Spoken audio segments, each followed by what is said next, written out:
Not seeing anything either. What's, I think we're good though. You're not gonna see anything. You're not? Okay. No. So. Go Okay. ahead. Let's Go hope ahead that and they talk. can hear us. Yep. All right. Sorry about that audio issue. We were doing a pregame show. Sorry We you did. guys didn't get any It's of the that. best pregame show nobody heard. That one lost to the sands of time. Yep. Well, anyways, I started out with the flyover. That was pretty cool. But we're looking at, I believe, a 1-2 count or 2-2 count here to Zeke Farley. Mog getting ready. Farley fouled off a few. Ooh, a slight bit high, and we got ourselves a full count to start the day out.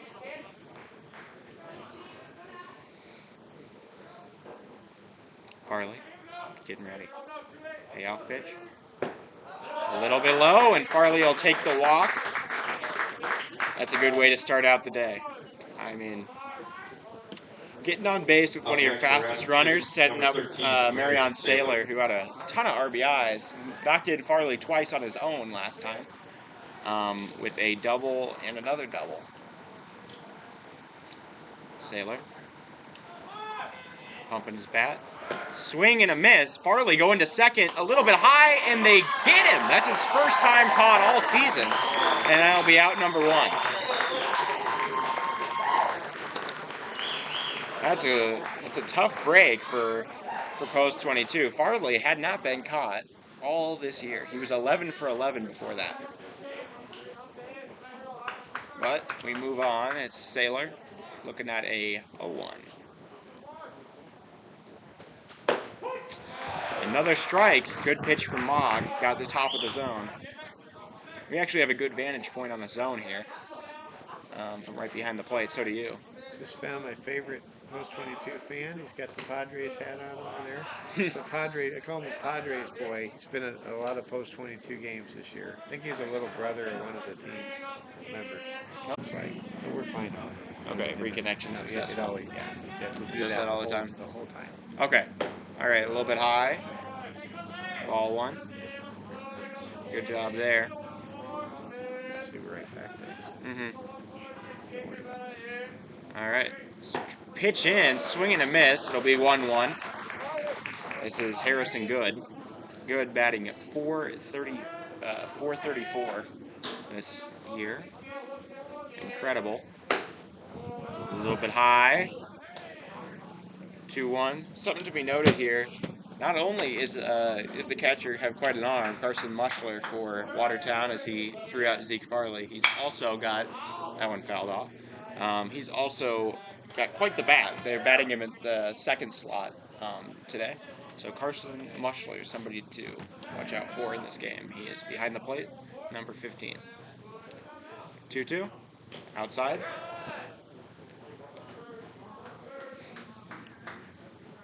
Full count, yet again. Last time this happened, Farley was able to bait a walk. Good. Setting up. The pitch from Mog. Swing and a miss. Got him swinging outside on a slider. Harrison Good, a little bit frustrated by that, but he is going to get out into the field. 1-2-3 inning, kind of, yes, but they had to catch him stealing. Yeah, it's not a 1-2-3 inning officially, but let's put it this way. Jackson Mogg able to face the minimum, and against some of our best hitters. Yeah, that was definitely a good start for post 17 for Watertown here at Watertown Stadium.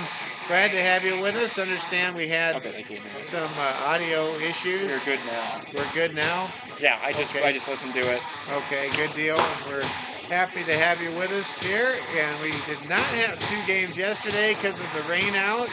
Now today we've got a brisk, cold Mother's Day afternoon here in Watertown. But what a great environment this is, a grass field. This is a multi-purpose stadium going all the way back to the Eisenhower administration. And I have actually, Oliver, broadcast a football game about 100 yards from here in that football press box in 2019 for News Radio KOTA. I broadcast a Rapid City Central Cobblers game against the Watertown Arrows, and it was homecoming, and for Watertown High School, there were parade floats up and down Kemp Avenue here.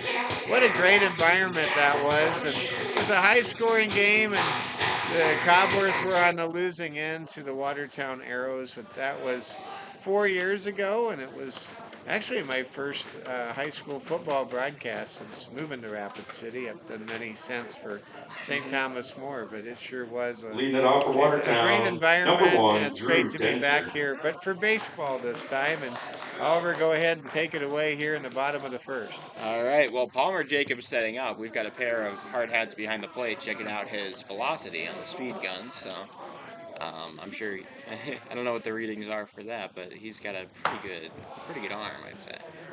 That one outside. Well, the velocity is not the signature for Palmer Jacobs. It's really his location and command. I still don't mind the velocity. That one hit and looped into center. That's going to be a single to start out the day for Watertown. Drew Denzer, the one hitting that. Left fielder, able to start out the day with a base hit. Carson Muchler. Carson Muchler? I think it's Carson Muchler. Muchler. Think Minnie the Moocher, the song from Blues Brothers. There you go. I had that wrong. I was saying Muchler. Muchler. That one hit into right.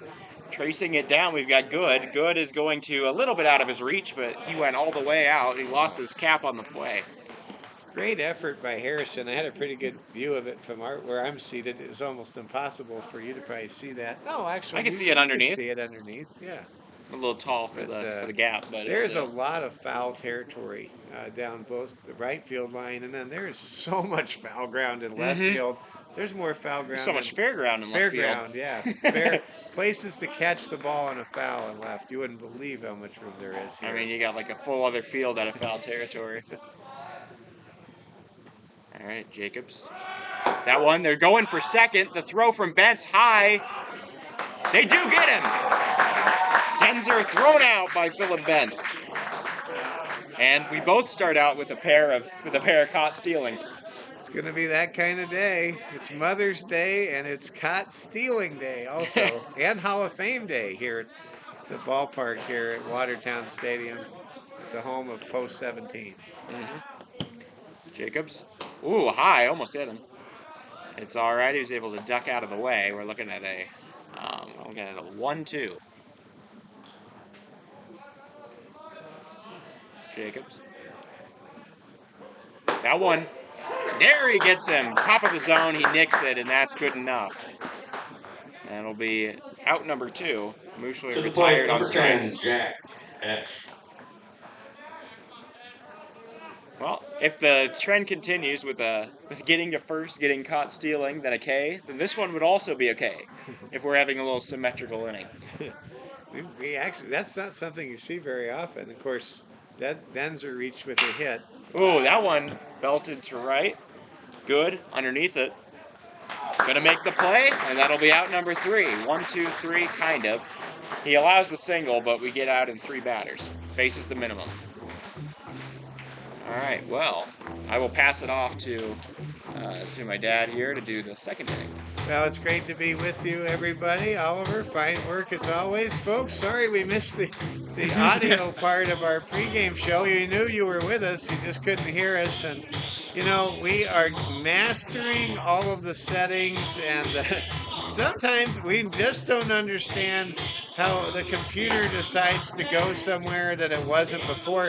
We did the longest computer update, I think, known to man. Yeah, we had about 5 days I think ago. we went up maybe 3 or 4 generations of Windows. Yeah, so as a result, I think it bumped the settings. But we're here now. You got the picture, you got the sound, and we are thrilled to have you with us. So we got some great baseball.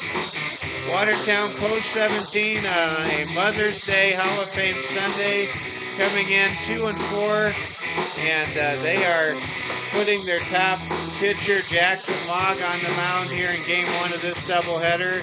And for the Hardhats, they are looking to build on a 3-game winning streak, still looking for their first road victory of the season, trying to build off their first win away from home of the season, which was that quality win over Missoula just a week ago. And this is such a unique environment for baseball. I mean, far way down the left field line, you can see where the locker rooms are for Watertown's high school football. You go down the right field side, and it's just basically one giant park with bushes. It's got a creek.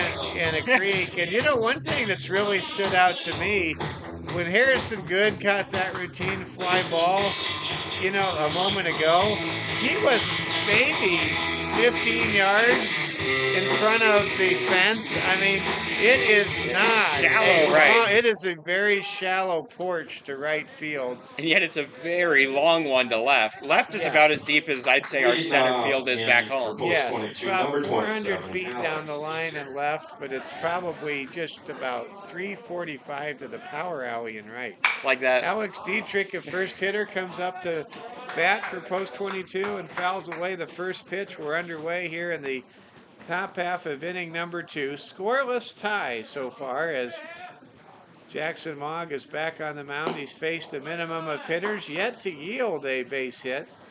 It was a great caught stealing play for Watertown post 17 to gun down Zeke Farley at second. Now Dietrich's by Hayden Howick. Welcome back, Double H, as Howick is on first base with 1 out. And now designated hitter Tate Crossway, the strong left-handed slugger, comes up to bat for post 22 with the man on for the second time in as many innings. Yeah. Well, I also want to say about Hayden is not only is he back, he's playing the hot corner. They didn't even put him in DH.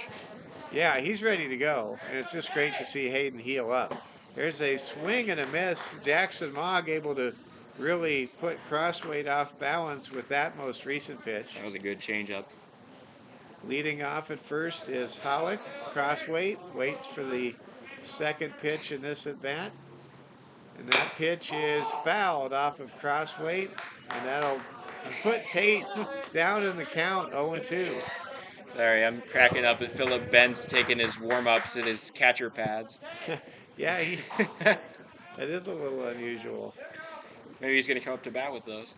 I don't think so. Maybe, but I don't think so. Hey, John Oldroyd played first with the helmet, so. That's right. There is a pitch into Crossweight. That's outside. It's now a 1-2 count to Tate. Jackson Mogg on the mound. Tate Crossweight is at the plate.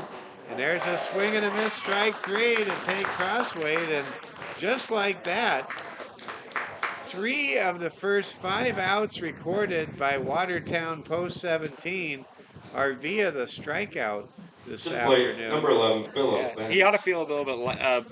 Bentz better feel a little bit lighter. They're taking away his pads. Philip Benz now trying to come through. He, of course, had a 3-run home run to deep left field in Billings at Joe Pertz Field 8 days ago. Can Philip Benz hit his second home run of the season right here? He'll probably have to hit this one to right to get it out, as we've mentioned a couple of times already. Mogg throws the ball back to first to try to keep Howick as close to the first base bag as possible here. 2 outs, 1 man on for post 22 in the top of the second inning. And the ball is over for a strike, and the count is even at 1 ball and 1 strike to Philip Benz. Philip Benz, along with Ridge Inhofer, doing a fine job at catcher for the Hardhats already this season. Pitch is high for strike 2. Really, anything remotely near the strike zone is getting the nod so far for both pitchers. Well, I'm noticing good location both sides. Yeah, that's true too. There's a pitch and the ball is fouled away. It was off the handle. It's a good job there by Bentz just to leave no doubt. Just protect the plate, look for the right pitch to come along. I always like check swings they're just keep at bats alive. Force the opponent to throw more pitches too. Benz lifts the ball deep to or shallow to center, and it will be caught for the third and final out of the inning. So in the top of the second inning, the Hardhats failed to score any runs. They do have one hit with Hayden Hollick's dribbler up the middle. There were no errors committed, and Hollick was left on base. And through an inning and a half here at Watertown Stadium, it's post 22 and post 17 for Watertown, yet to score a run. This is post 22 baseball. Thank you all for tuning in here on Mother's Day to Hardhat TV as well. We really appreciate it. Obviously, this is a long trip, so thank you all for tuning. You want first names? I do want first names. Went down to the dugout and was able to grab some of those. We're hearing a song that is part of the video game. Oh yeah, it's on the Madden 11 soundtrack. Yeah, the Drew Brees cover. Yes, we know this music. Yeah, I feel like I'm loading one up with Tebow and Marshall. All right, we are all ready to go. There you go. Yes, here we go. Palmer Jacobs returns. He's back on the mound. Palmer pitching a very solid first inning, looking to do the same here in inning number 2.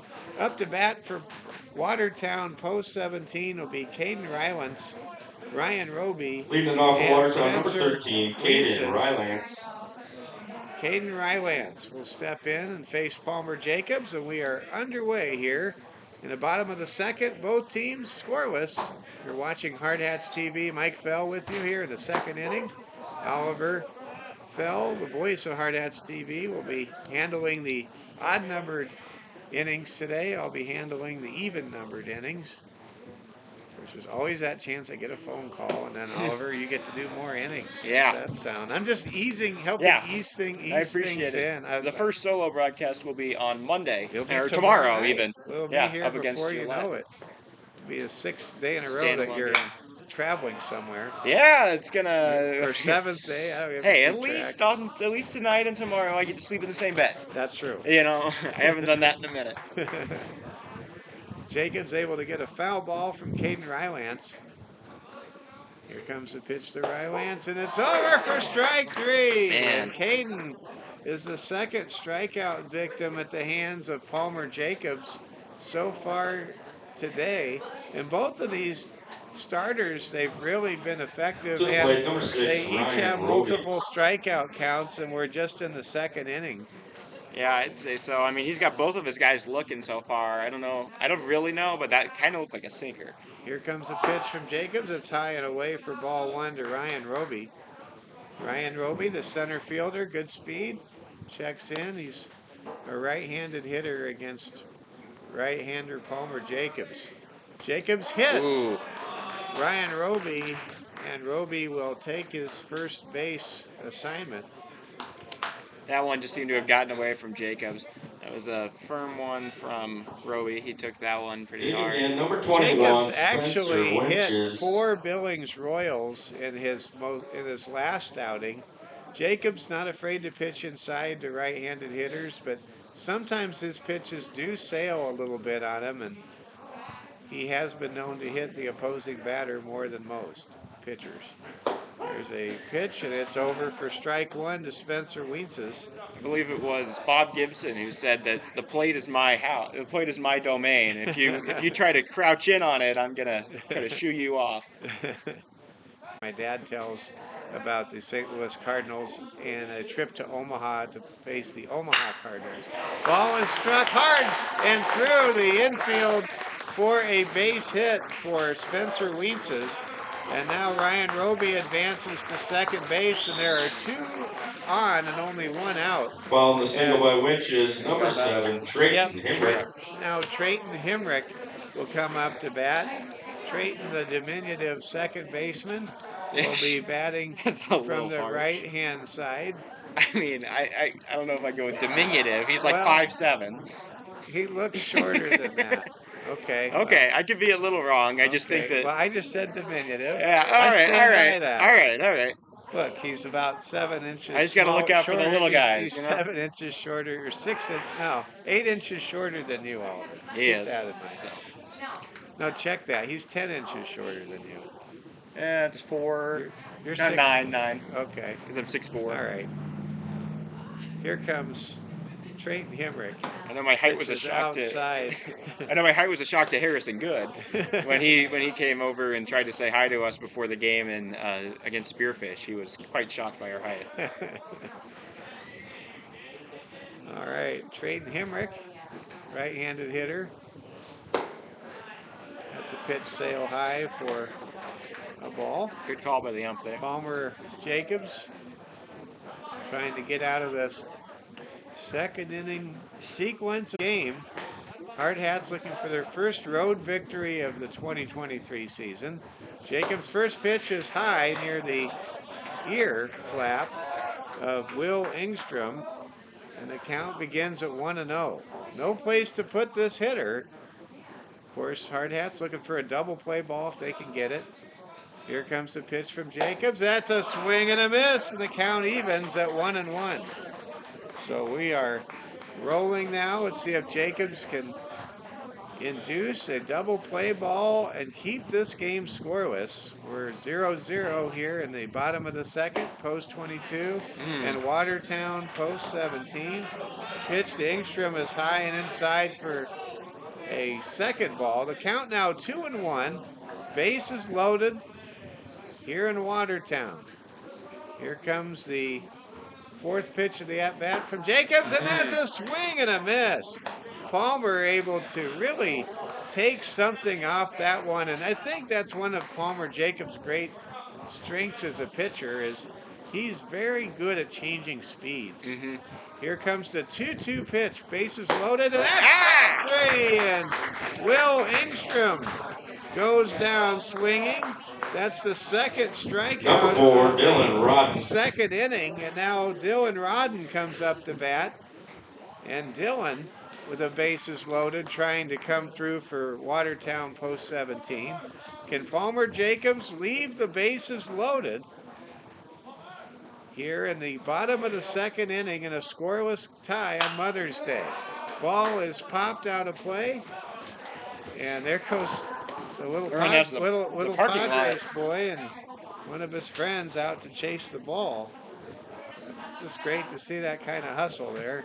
Here comes the next pitch. Bases loaded. Pitch from Jacobs is over for strike 2. And now Palmer Jacobs, who has been able to throw 4 strikes in his last 5 pitches, will try to strike out the number 9 hitter in the lineup, Dylan Rodden, right here, right now.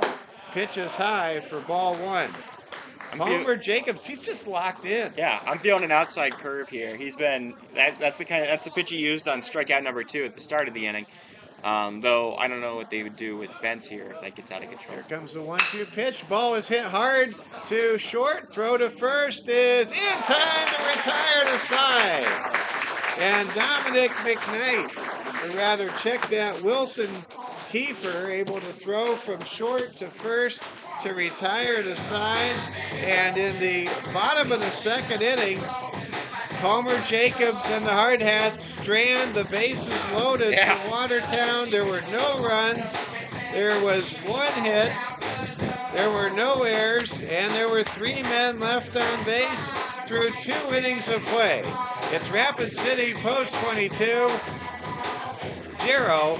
And Watertown post 17, nothing. And now we move to the 3rd inning, and here's Oliver Fell. Well, thank you all. So that was. I mean, if you're a Hardhat fan, that was something you were holding your breath about. That was a little bit scary, but Jacobs was able to right the ship. He's got the ice in his veins, as they would say.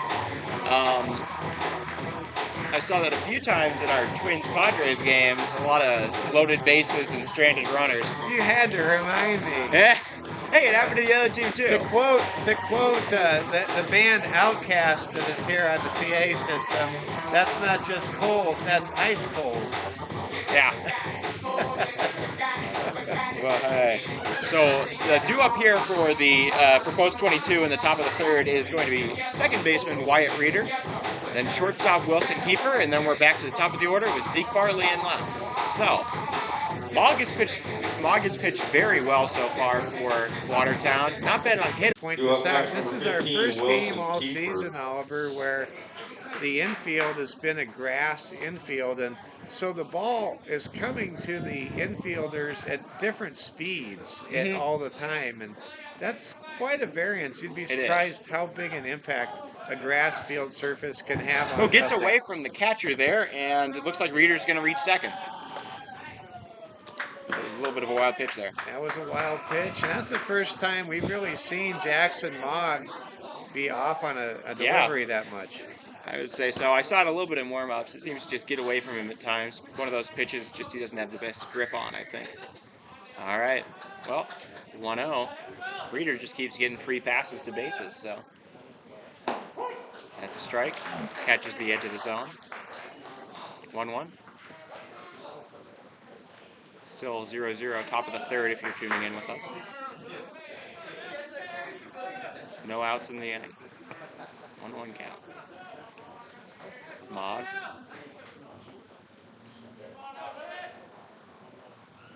That one fouled back into the parking lot again. There go the kids. I don't think they're going to have much competition.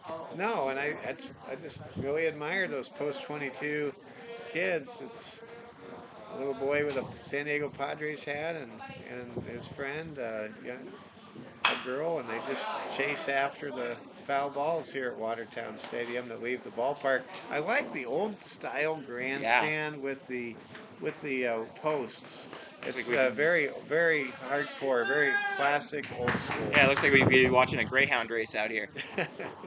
All right, the pitch. A little bit off the plate. That'll make it 2-2. Mogg trying to work away. He's able to get. He was able to strike out Philip Bentz last inning on an outside pitch. Same with Harrison Good. Or not Bentz, Crossway. Swung and a miss. Going to try to go to second. Going for third is Reeder. And luckily that dropped ball, even though the out came, will advance Reeder to third. Well, now it gets pretty exciting for the Hardhats. They're trying to get their first lead of the game, Oliver. And one thing that's really exciting is now we go to the top of the order with just one out and the go-ahead run, which would be the first run of the game, just 90 feet away. Yeah, Zeke Farley able to draw a walk on a full count last time.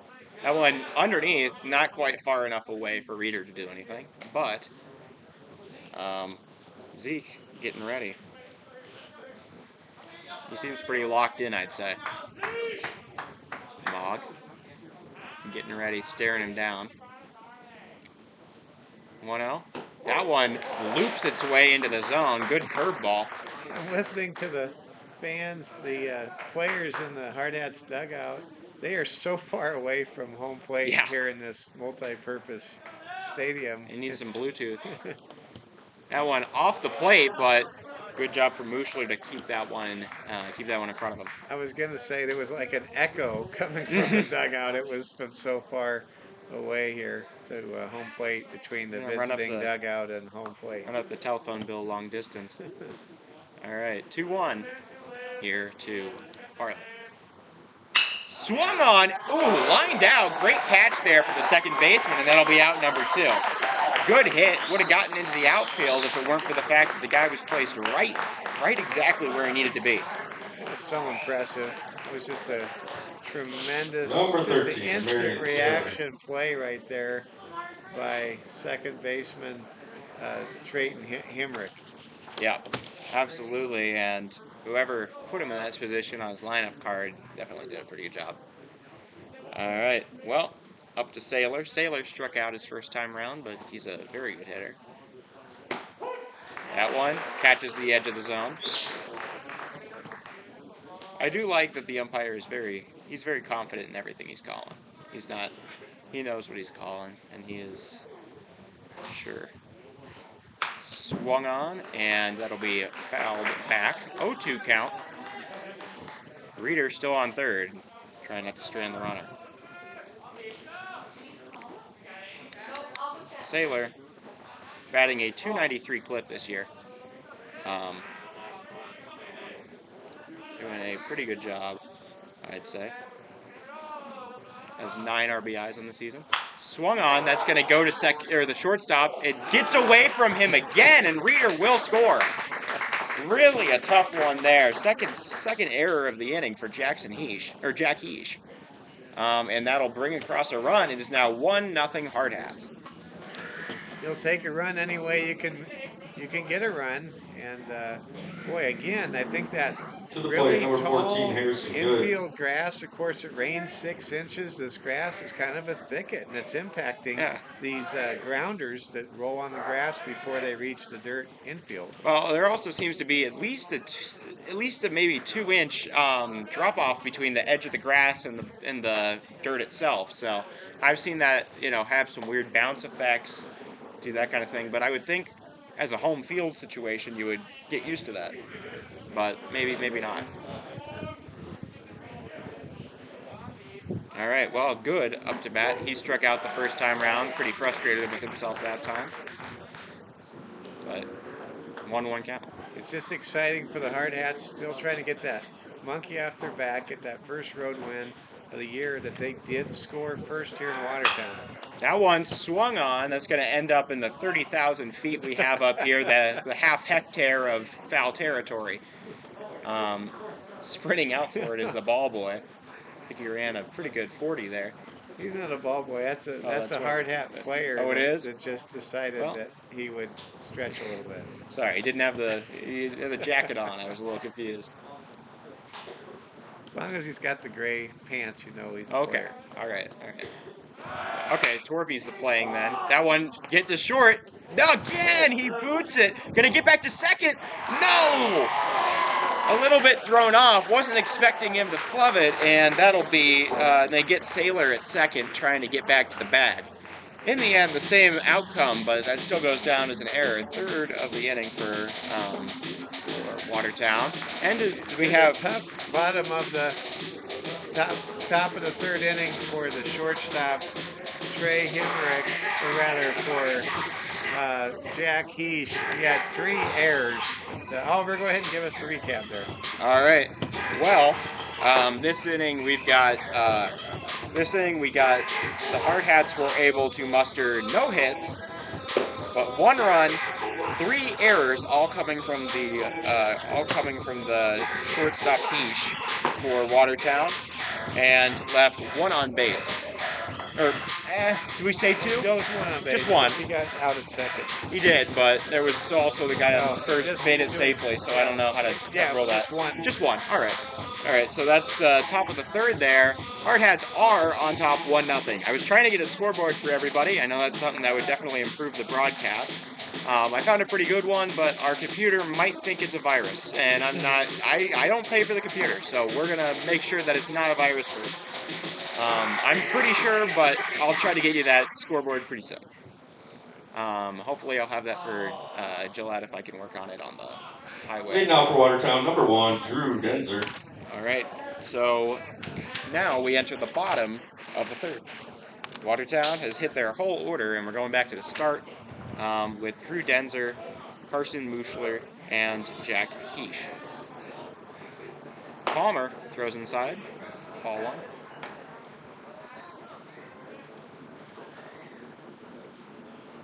Gotta say, Watertown's jersey's looking pretty good. Minnesota State type thing. That one hit to left, chasing it down a little bit over the head of Zeke Farley, throwing into second. That'll be a double without even getting to the wall in that vast left field for Drew Denzer. That's one way to start out the inning.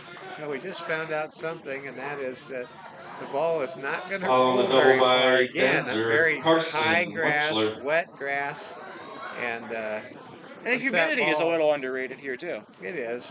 Once that ball lands, though, it's not going to just roll very far. Yeah, well, it's also got a lot of ground to cover. I mean, that could have been out in a couple of stadiums I know of. Swing and a miss for Muschler. Palmer able to get him going.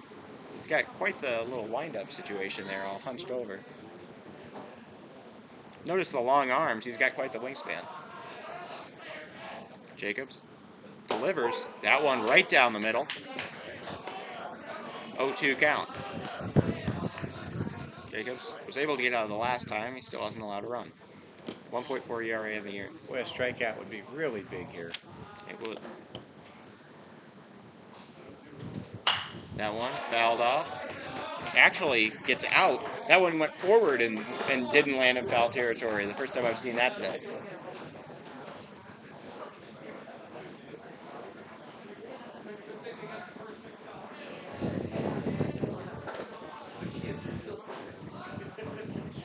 Swing and a miss gets him. High pitch inside and was able to get him to bite. Muschler struck out for the 4th K of the day for Watertown. And now Jack To the Hesh plate, comes number 10, Jack Hesh. Jack Hesh after. Oh, he Jack has 2 had, E's. I was a little. Yeah, Jack Hesh had 3 errors in the top half of this inning. He'd love to tie the game here. Yeah, absolutely. They've got him in the bat. They've got him in the order pretty high. They think of his bat. So he's trying to give him a little bit of a breaking ball low.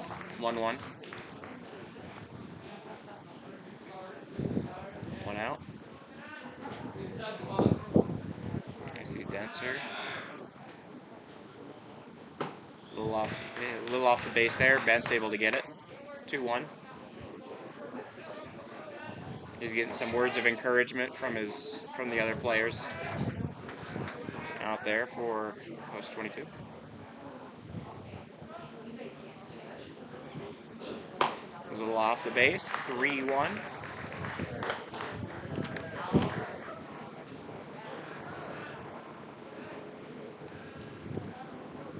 Count. Jacobs staring down the pitcher. He gets his pitch. The windup. Swung on and into right. Hash able to get it there. Good. Gonna try to throw deep all the way home. Way out of base. And that'll get away from him. It'll be a single that'll get over to second for Jackson Hash, and we are tied 1-1. That throw from Harrison Good was so powerful. I mean, if he was throwing a football, it probably would have gone 60 yards in the air. Definitely. For Watertown, number 13, Caden. Speaking of which, does he? He's got the arm for a quarterback. But that's going to be RBI there for Hesh.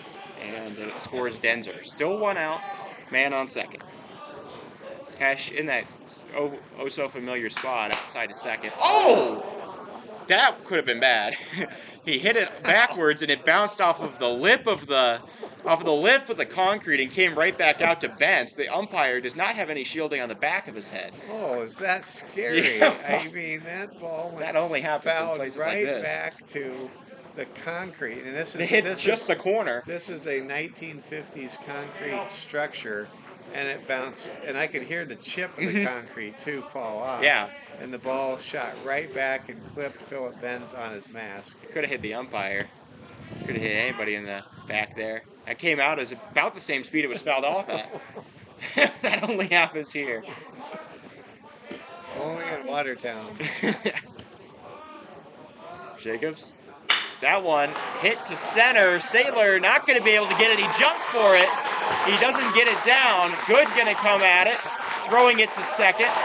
A little bit high, but controlled. Third inning, and you know Jacobs has been changing speeds well, locating most of his pitches well, but you have to really you just get the sense that Watertown, the second time through the lineup, that they are really reading or picking up something on Palmer Jacobs. They're just really driving the baseball hard here in this third. Yeah, you do have to wonder.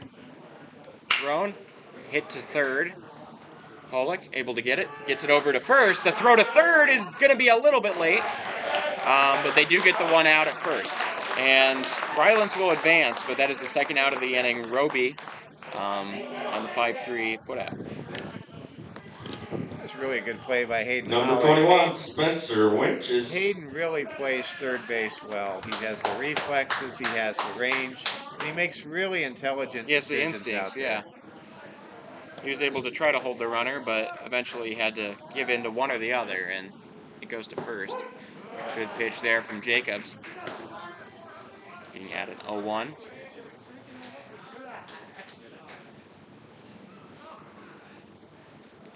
That one fouled back. I thought it was going to hit the wood and make a funny sound, but no. Got a swing and a miss inside. That's the end of the inning. He's able to get out of the jam. He allows 2 runs, Palmer Jacobs. It is, and Watertown post 17 leads 2-1, but that could have been far worse. That's the 5th strikeout of the inning. I got to really give Palmer Jacobs some credit. Go ahead and give the recap, Oliver. All right. Well, so here for post 20 or for post 17 in the bottom of the 3rd, that inning we had 2 hits, no walks, 3 hits, no walks, 2 runs allowed, 3 earned runs, 1 error, I would say, from good to advance a runner, and I don't think so. No. Okay. All right. No errors and 1 man left on 3rd. Go down to the 4th inning. Mike Bell handling the odd-numbered evens, the even-numbered innings. Oliver handling the odd-numbered innings. This is our transition road trip. Oliver becoming more and more familiar with the Hardhats as he is just becoming aware. Oliver, between his freshman and sophomore year at Arizona State at the Walter Cronkite Broadcast Journalism Program, and for the Hardhats TV, Oliver will be bringing you all the innings and games essentially this year. I'll just be around for home games and maybe a little bit of the Omaha tournament. But we're happy that you're with us on a Mother's Day. Happy Mother's Day to all of you moms. We now go to the top of the 4th inning. The Hardhats trailing 2-1. I just want to give Palmer Jacobs a lot of credit. That's a sign of a veteran pitcher. Doesn't necessarily have his best stuff going on, and he's still able to make things happen. However, I'm getting a call here I need to take. All right. I'll let you I'll do the top here. Yeah, I'll do top of the 4th then. All right. Well, 2-1. Watertown taking the lead. They now have control of the lead for the first time this game. Coming up to bat is Dietrich. Dietrich grounded out to shortstop last time round. That one swung on. He got a pretty good timing on that one, but a little bit beneath it. 1-0 count for Mogg. Mogg doing pretty well so far for Watertown. 0-17. That one is hit down the 3rd base line. Play is made 3rd to 1st, and that'll be out number 1. Pretty good throw there by the 3rd baseman for 0-17. That is Will Engstrom. First out of the inning, though. To the plate, number 20, Hayden Holick. Hayden Holick, he got a single his first time around, but was stranded in the 2nd. I'd like to see how he does here. Obviously coming back from injury. That one hit, but foul. Good contact on that one. Maybe even a barrel if you do StatCast. But it is 0-1 the count. Without the left fielder would have been able to cover enough ground to get it, even if it did. I think that even with a large left field radius, at least 80% of it is untouchable for the common man. 1-1. Outside, up and away. 2-1. Crossway on a bit of a cold streak. Playing DH today. Inside, 3-1. He'd love to get a walk here. That would bring up Philip Benz, the hard-hitting catcher. Also batting a pretty good average. 2-1. swung on to center. It's going to be played and caught right to the man. Pretty good contact there, but directly to the man again. Just gotten really unlucky so far. That is going to be a third out of the inning here. And we're going to move into the bottom of the fourth now. Hardhats unable to score anything in that inning. 0 hits, 0 runs, 0 errors, and 0 men left on base. 1, 2, 3. For Watertown, they've got Trayton Hemrick coming up. He got a walk his first time around. Jacobs trying to right the ship here. He's allowed 5 runs, or he's allowed 5 hits so far from Watertown players and a walk, as well as a hit by pitch. But he is also stranded 4 out of 6 guys, or 4 out of the 7 to 5 out of 7 that reach base. So he's been pretty good at keeping him away from home, but he's definitely got to bring a different game than he brought the first time. The due up bottom of the order, 7, 8, 9, Trayton Hemrick, Will Engstrom, and Dylan Rodden.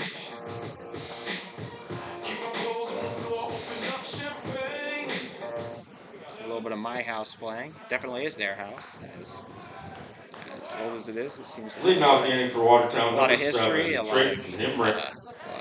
connection to the community with the high school field, playing both football, baseball, and I'm assuming a little bit of soccer here too. Jacobs throws it off and inside. Doesn't hit the batter, but a little bit wild. 1-0. That one swing and a miss. You notice the neon orange bat here from Hemrick. I know a lot of people are Hemrick. That is sometimes it seems a little bit flashy, but if you can back it up, that's something too. Foul tip, strike 2, 1-2 count. Anyway, it's easy to see, and it's satisfying to see go by if you're swinging and missing as a pitcher. That one right down Main Street, and he gets him looking. Strikeout number 1 of the inning on Trayton Hemrick, and is now to the plate, number 12, Will Engstrom. Jacobs will now face Will Engstrom. That is his 6th strikeout of the game. Pretty good outing so far, I'd say, for Jacobs in that department.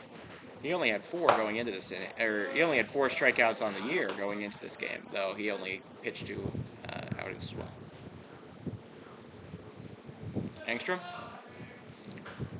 looking to get a hit. He struck out the last time round. That one, good pitch. 1-1 count now. Jacobs. Sun coming out a little. Must feel nice. I don't get any of that. I'm in shade. Swing and miss. Jacobs gets him going. Gets it past him before he could swing at it. The heater. 1-2. When we were touring the stadium the beginning of the week, we were taught swing and a miss, or swinging a little bit of a hit, foul tip, and that'll be strikeout number 2 of the inning for Palmer Jacobs. 7th strikeout of the game. 4, Dylan Rodden. Dylan Rodden, who grounded out to short last time, is now going to come up. Jacobs absolutely mowing down batters right now. High. 1-0. Remember, doubleheader, stick around. And this one looks to be pretty competitive as well, so you want to see how this ends. 2-0. Jacobs behind in the count.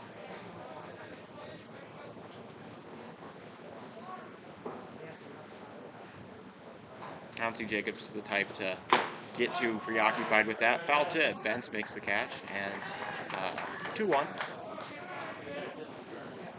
Bentz caught every foul tip I've seen today. Every catchable one, at least. That one right down Main Street. A little bit, maybe a little bit on the inside side of the plate. 2-2. I got a really good view here. 2-2-2. Pretty good count. Oh, thank you. Swing and a miss. That's going to be strikeout number 3. He strikes out the side and gets up to 8 Ks on the day. Through 4, it is 2-1 Watertown. I'm Oliver Fell. Thank you for watching Hardhats TV. And we will go into the top of the 5th. Rapid City doing pretty good to stay in the... Doing a pretty good job so far. In terms of hitting, just can't quite bring in the guys all the time. Philip Bentz will lead us off. He is batting a very good clip, especially for a catcher. Let me see exactly what he's batting. Philip Bentz batting .368 with a 500 OBP. That puts him pretty highly in 4th on the team. He has a OPS of 1.026, which is pretty good as well. Also noting that he hit that 3-run home run against in Billings. Due up though is also just like they had it for the top of the 5th. It is 7-8-9 with Bentz, Reeder, and Keeper. Reeder was able to reach home last time, though it took a wild pitch a fielder's choice, and a pair of errors. But it did happen. Starting off rapid, number 11, Philip Bentz. Philip Bentz. Mogg doing a pretty good job so far, I'd say. Bentz trying to get hit off him. He gets the bunt down. Pretty good bunt. Mogg gets it. Throw to first. In time. He gets him out. That'll be out number 1 of the inning.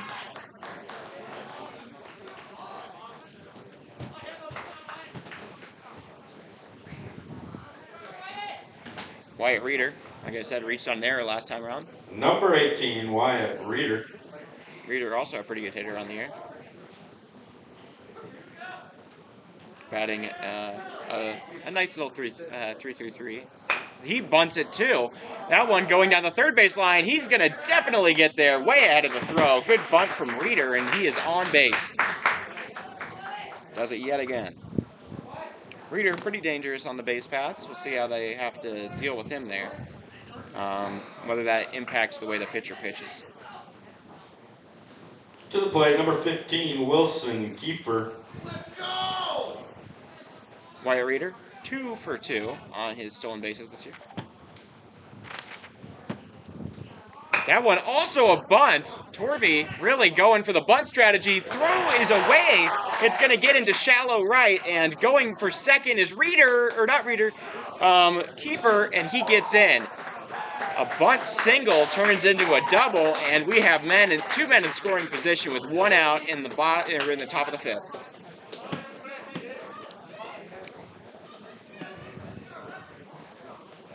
Top of the order for post 22, number 28, Zeke Farley. Zeke Farley with 2 men on. Great hitter here. He did have Reeder in position last time, and he lined out to second base on a really good catch. Man on second and third. He hits that one into foul territory. There's a ton of foul territory, but not enough to make that catch. 0-1 count.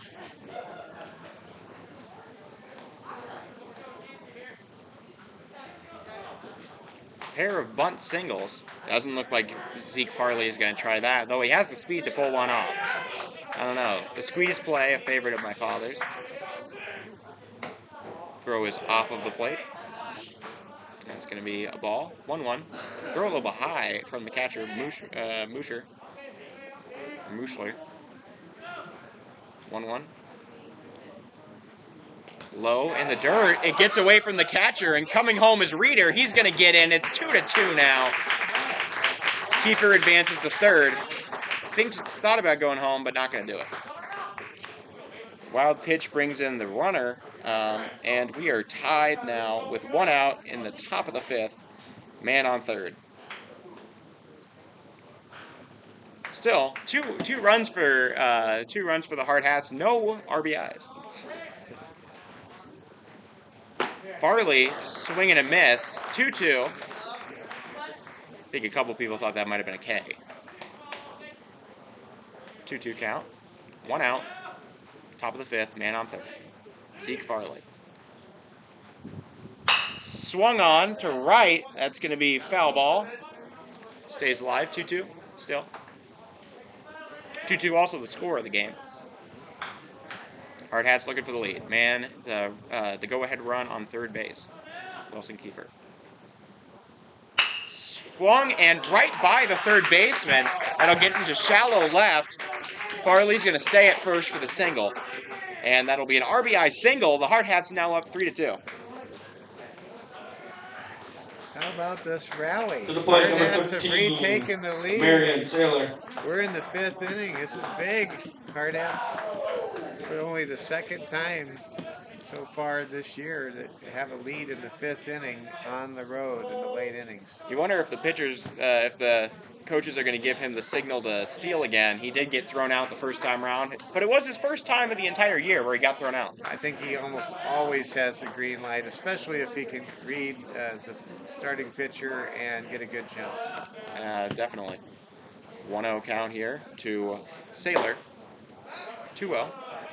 Well, because he wasn't expecting, he just kept on running with 2 outs. He wasn't expecting the air, and they got him trying to get back to second. Sailor. That one, a looper, a little bit high. 3-0 count. Let's just say they don't want to. They really don't want to face Harrison Good with 2 men on, and 2 fast men on that could maybe even double steal. Strike there. Just had to wait for him to throw him a good one just to make sure that he was going to do that at all. Sailor here, 3-1 count. Marion Sailor. Swung on to center and caught. That'll be out number 2. Farley returns to first base. Driven to center. Got on some of that. But To the plate, number 14, Harrison Good. nonetheless, Harrison Good with Farley on first. There are 2 outs. I don't think Farley's going to try to steal here, but maybe. Good. Struck out the first time round and then reached on an error the second. That one fouled way back. That's going to go. That thing might go 300, but backwards. Be really good in cricket. You know, it's a 6 runner, as they would say. I don't know a thing about cricket. Oh, you don't. You're totally missing out. I know I am. Swung on, down third base, bounces off of the bag, and that might be against him. The throw to first a little bit late. The crowd thought that he got him. That was a really close play there. I guess tie goes to the runner. That was one of the most exciting plays you'll ever witness. I mean, the ball kicks off the bag, which of course makes it fair, and then it went right into the barehanded grab of the third baseman for the Number 27, Alex. Watertown post 17 team. And what a tremendous throw across the diamond, but A little bit late. just a tad late. All right, Dietrich, 2 men on, 2 outs. He swings that one a little looper to the second baseman, and that was strand 2 runners. But the Hardhats do have the lead, 3-2 now, and going into the bottom of the 5th. Sounding good. Again, happy Mother's Day to everyone out there. My name is Mike Fell, Oliver Fell, voice of Hardhats TV, bringing you through the last 3 innings, and just excited to be here. What a beautiful day for baseball. It's starting to warm up a little bit. We still have the wind coming from the north. That keeps things cool, but you know, we're only 2 weekends away, if you can believe it, from Memorial Day weekend, the unofficial start of summer, and we're getting closer and closer to summertime, and boy, people really enjoying themselves here on a Mother's Day baseball Sunday. Where else would you rather be than out at the old ballpark? Now, your own mother and your grandmother, Oliver, are at a Sunday brunch after church. Now, that is also after Mass. That's also a great place to be too. I mean, but this is a great place to be, and what a unique environment. You just don't see every day a game played in a ballpark that's really most likely over Ancient. it's over 70 years old. I likened it to a mausoleum It, yesterday to some of my folks. Top of the yeah, order it for is Watertown, like number that, 1, and Drew Denzer. kind of brings back images of the Los Angeles Dodgers at the old Memorial Coliseum in L.A., or when the uh, Colorado Rockies began at old Mile High Stadium before Coors Field was built. I mean, it's not the ideal situation to play I baseball on a football think that Mile field. High is a really good comparison because you got one side of the field that's way longer than the other. That's, I think, the best comparison. Yeah. And by the way, for years before there were the Colorado Rockies, the Denver Zephyrs and the Denver Bears, they played American Association minor league baseball in those Swung on to arrangements. center. There's Densler hitting the ball high into the sky, and Marion Saylor makes the grab in center field for out number 1 here in the bottom of the 5th Up inning. next, number 15, Carson Muchler. Carson Muchler, he's been a strikeout victim at the hands of Palmer Jacobs.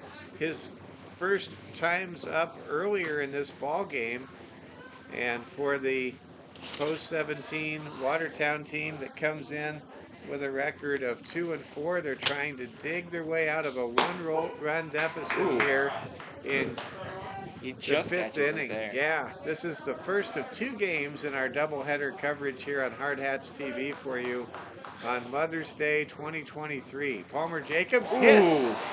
Carson Muchler hard, and that's the second hit by pitch this afternoon from Palmer Jacobs, and now Number there's 10, one on Jack and one out Hesh. here in the 5th inning. Yeah, I mean Hesh already has an RBI on the day, so we'll see if he can do anything with the man. First time around with Densler getting a nice single while he was sitting there. Carson Muchler really got hit hard. He sure He's did. Just trying to sort through his, make sure he's got everything still in one piece. He does. Luckily, not his throwing shoulder. Yeah, luckily not, catcher. but it's going to leave a Yeah, mark. getting quite the maybe even green bruise. Palmer Jacobs looks back to Carson Muchler. Throw home from Jacobs is over for a strike, and Jack Hesh is suddenly down in the count. Post 22 leading 3-2. We're in the bottom of the 5th inning here at Watertown Stadium, the venerable old ballpark that has a classic grandstand. It's a concrete grandstand with original wooden poles holding up the facade. Ball is fouled away by Jack Hesh for strike 2. Hardhats right now, 8 outs away from their first road victory of 2023. Hardhats with a 7-6 record and have authored 3 consecutive victories. Here comes the pitch. Ball hit hard to second. Throw down to shortstop at second in time. Throw across the first is in time, and that's a double play. That is quite Hardhats the way to do it. get a 4-6-3 double play to erase Carson Muchler from first and Jack Hesh at first base. And just like that, the Hardhats get a inning in the bottom of the 5th where they keep post 17 not only off the scoreboard, but Palmer Jacobs now has worked 5 innings with the Hardhats leading 3-2. Wow, that was quite a double play. Yeah. Wyatt Reeder doing a great job along with Wilson Kiefer and Alex Dietrich to turn that twin killing, and the Hardhats now really building momentum as Jackson Mogg will come out and pitch the top half of the 6th inning here. Go ahead, Oliver. I would say that was definitely quite the play there. I don't think Palmer Jacobs could have expected that, but anyways, I think they'll definitely take it. A pair of good defensive plays I'd say from second baseman, from second baseman Wyatt Reeder's day. So the Hardhats were able to keep post 17 for Watertown to no runs. There were no hits. There were no errors. There were no men left on base. And through 5 innings of play here at Watertown Stadium, as Oliver says, ancient Watertown Stadium, it is 3-2 in favor of the Hardhats. Mike Fell with you, going to bring you the 6th inning. Oliver will bring you home with the 7th and final inning here in game 1 of this doubleheader. At this point, it's 3-2. We could have extras, but leading it off, number 20, Hayden. Not have extras. Yeah, we might. So here we go. Jackson Mogg will pitch to the Hardhats here in the inning number 6 to lead things off for post 22. Who is starting things out for us, Oliver? Hayden Hollick. Hayden Hollick. Hollick hits the ball up the middle, and it will be through for a base hit. Hayden Hollick able to reach base here in the top of the 6th inning. The Hardhats took the lead in the top of the 5th with a pair of runs. Wyatt Reeder and Wilson Kiefer were able to cross the plate. That one just kind of bounced. I mean, it seemed like a very makeable play there for the shortstop, but he couldn't quite get his hand there in time, and it got right by him. Number 29. Yeah, it was a tough call. I'm going to call it a hit. I think so, yeah. You know, it was also it wasn't a gimme. It was a well-struck ball that was to the bounce right of the shortstop, and it got through. It did get knocked down. Tate Crosswaite now will come to bat, the left-handed swinger, with one man on and nobody out, fouls the ball back to the screen.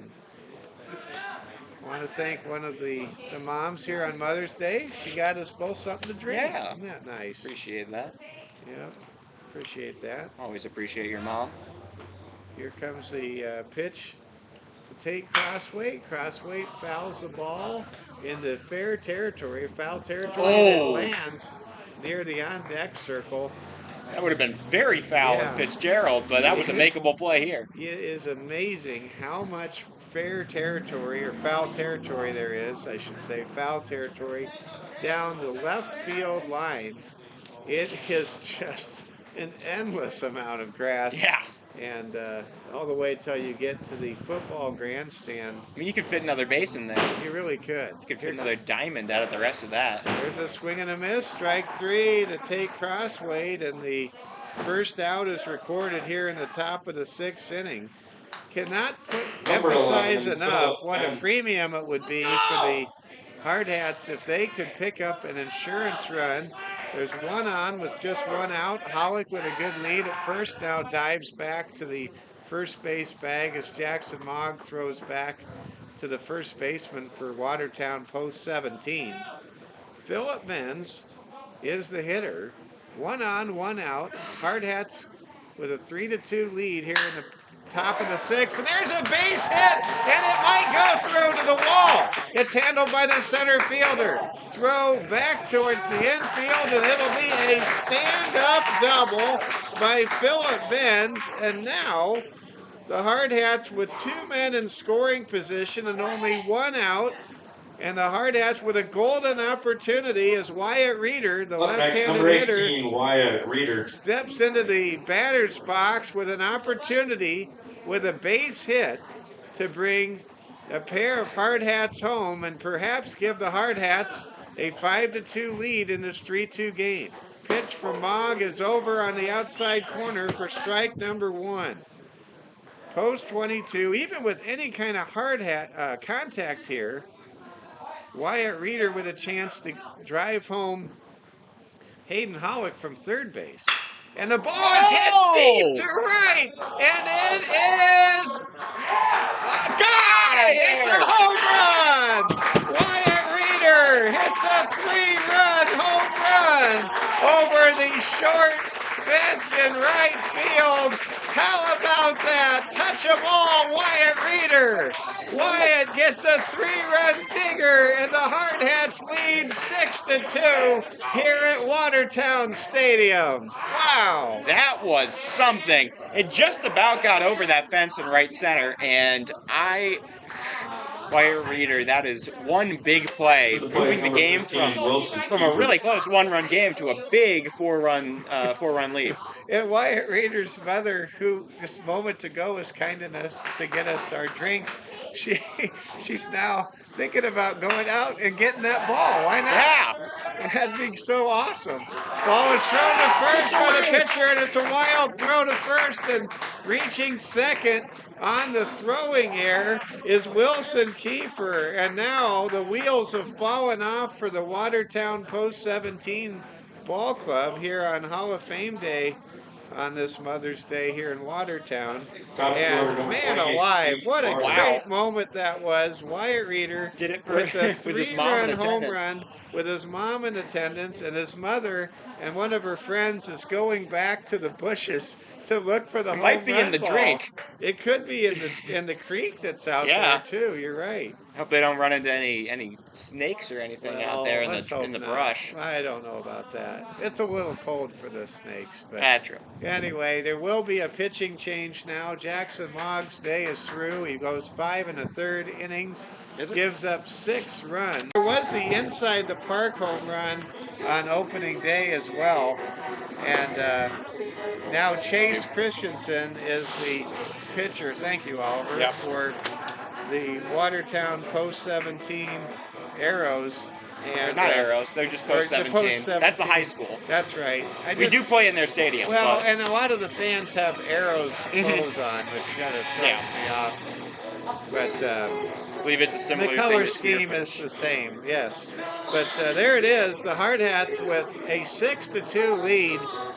Wyatt Reeder just went deep, and Oliver, you and I had just talked about the uneven dimensions at this football field / baseball field that is set up for both sports and has been since the 1950s. If you hit the New ball pitcher for deep Watertown, to number right, 5, you Chase don't have to hit Christensen. it too far because the Up for Rapid, number dimensions 28, Zeke Farley. are so much shorter to right field than they are in most ballparks. Yeah. If you hit the ball to left, you'll have to hit the ball more than a country mile to hit it out. I think And, that ball that might was- have gone out in our place, though. That looked like a I solid. don't think so. Okay. I really believe I thought it looked like a good I think 358 it or was something. I think it was warning track or bottom of the fence at Fitzgerald. Ooh. Ball is popped up, and it is caught by the catcher for out number 2 here in the 6th inning as Zeke Farley hits a pop-up to the catcher Up for next, out number number 2. 13, Armania Sailor. Now a Marion Saylor comes up to bat. Saylor batting with a man in scoring position. Hard field throw to first is in time. Great play by Jack Pesh, who's had a hard day today. Makes his best play of the day by far. Scoops up the ball on a dead run. Throws to first to retire the side. But the Hardhats are able to punch across a trio of runs here in the 6th inning. In the top of the 6th, the Hardhats score 3 runs, all courtesy of a 3-run bomb to right field by Wyatt Reeder. Hardhats had 3 base hits, 3 hits, a homer, a double, and a single.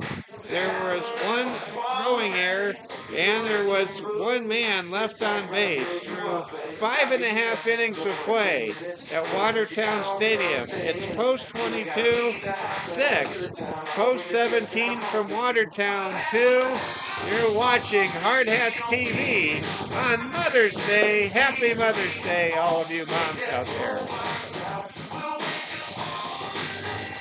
Oliver, I'll let you kind of fill in The innings the were gone. innings I was on the phone. We will be with you tomorrow night, live from Gillette. Oliver Fell will have the entire broadcast for you. He'll be riding with the team, and Hardhats will be taking on the Gillette Riders in a 9-inning single game. think first pitch is set for 7 o'clock tomorrow, if I could read the schedule all the way across here. Hardhats visiting Gillette. I'm seeing 5:30. Oh, 5:30. Okay. Is that a doubleheader or just one game? That's one game. 5:30. So we'll come on the air at 5 Leading off o'clock the inning for Watertown, tomorrow number night. 13, Oliver will Caden have the Riley. call for you, and we will bring you the Hardhats and the Riders tomorrow night. Back to action we go. We now begin the bottom of the 6th inning. Hardhats are 6 outs away from their first road win of the season, trying to win their 4th. He just kind of was hunched over with a little different stance, and then I took another look at him like, that looks like a happy Palmer Jacobs, and it is. He's just maybe a little looser now. He doesn't have to protect a lead. This is a solid 4-run lead, and Jacobs goes to work, and here we go. The ball is popped up, and it is playable, called for by Dietrich, who makes the catch in foul territory for out number 1. So Alex Dietrich, he's able to retire Caden Rylance. Ryan Roby. Thank you, Oliver, for updating my scorebook there while I was on the phone. My pleasure. Thank you. And now we begin. Now we have another at bat coming up with Ryan Roby up to bat. Ryan Roby, 0 for 1 today. He reached on a hit by pitch back in the 2nd inning, and the ball is fouled back into the screen. It bounced off the screen and it landed almost on the toes of the on-deck man, who jumped a little when it bounced. You have to be on your toes with the solid cement concrete backstop that we saw. Earlier in this game, there was a foul. It hit right off the top of the concrete backing here at Watertown Stadium and bounced back and grazed the helmet of Philip Bentz, who thankfully kept his mask on and didn't throw his mask off there. There's a pitch that's outside for a ball. Count is 2-1 to Ryan Roby. Here comes Palmer Jacobs' pitch to Roby. A ball is hit hard, but squarely to Wyatt Reeder at second, who makes the catch without even having to move to his left or right. Wyatt Reeder gets the second out. And again, how about Wyatt Reeder? He hit a home run in the top half of this inning to break this game wide open for post 22. And the Hardhats now enjoy a 6-2 lead here in the bottom of the 6th inning. There's a pitch and a swing and a miss by Spencer Wienses. Spencer today 1 for 2 with a single, and he struck out back in inning number 3. Here comes a pitch from Palmer Jacobs. That's a strike, and the count now evens at 1-1. Palmer Jacobs facing Spencer Wienses. Trying to get a 1-2-3 inning here in the 6th inning. That's an inside pitch, and that is strike 3. And listen to these Hardhat fans to our left. The Hardhats, they can taste a road win on their 3rd road trip of the year, post 22.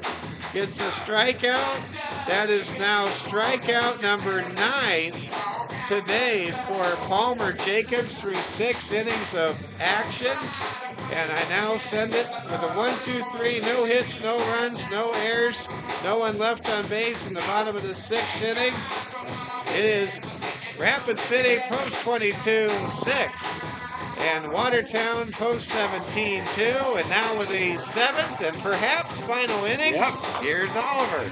Well, that was quite something. Palmer Jacobs really righted the ship. He hasn't allowed a runner in 3 innings. He has been dominant after allowing that many runners at the start and having to extinguish a few fires out there. Palmer's been nothing short of dominant. They still have Christensen out there for post 17 Watertown. Each team will get one more turn to bat here in the 7th, and 6-2 the score. Looking pretty good for the Hardhats to maybe even get there first. I can't help but get excited myself. The due up here for the Hardhats, we start out with Harrison Good, followed by Alex Dietrich, and then Hayden Hollick. So, pretty good lineup. How about the day that Wyatt Reeder has had today? He has scored 3 times. Every time he's come to bat, he's been able to round touch home plate. He scored all 3 times, and he hit that home run. And he got the rally going in the 5th, and he represented the tying run Leading in it the off, 5th number inning. 14, I realize Harrison I'm missing Good. something there in the 4th inning there. Anyways, starting off, we've got Harrison Good. Good. Gotten a single, reached on an error, and struck out today. So, not too bad. Swung on to left. It's gonna get down. He's gonna just get churn and only get one. That was pretty deep for a single.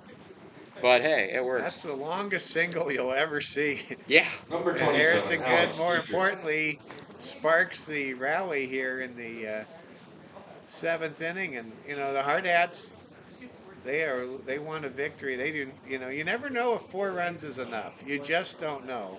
And the Hardhats now. Coming from a Padres fan, I'd feel that, especially with your closing situation. Well, the Hardhats, they want to just keep it going, and now we've got something going on at first base. As Like they're Harrison expecting Good the bag or something. kind of well, they are sorting out this first base bag situation, and who knows? This is really odd. But Harrison Good did not like something about the first base bag. Might have jolted as he went into it. I don't know. But he's smiling, so we're going to smile with him. Hardhats leading 6-2. I have heard more of the song Hey Ya by Outkast here at Watertown Stadium than I have in a long time. Oliver, you and I last night at the hotel, we were able to watch CNN's TV history of the 90s. 2 hours about TV shows in the 90s. A very fascinating documentary, actually.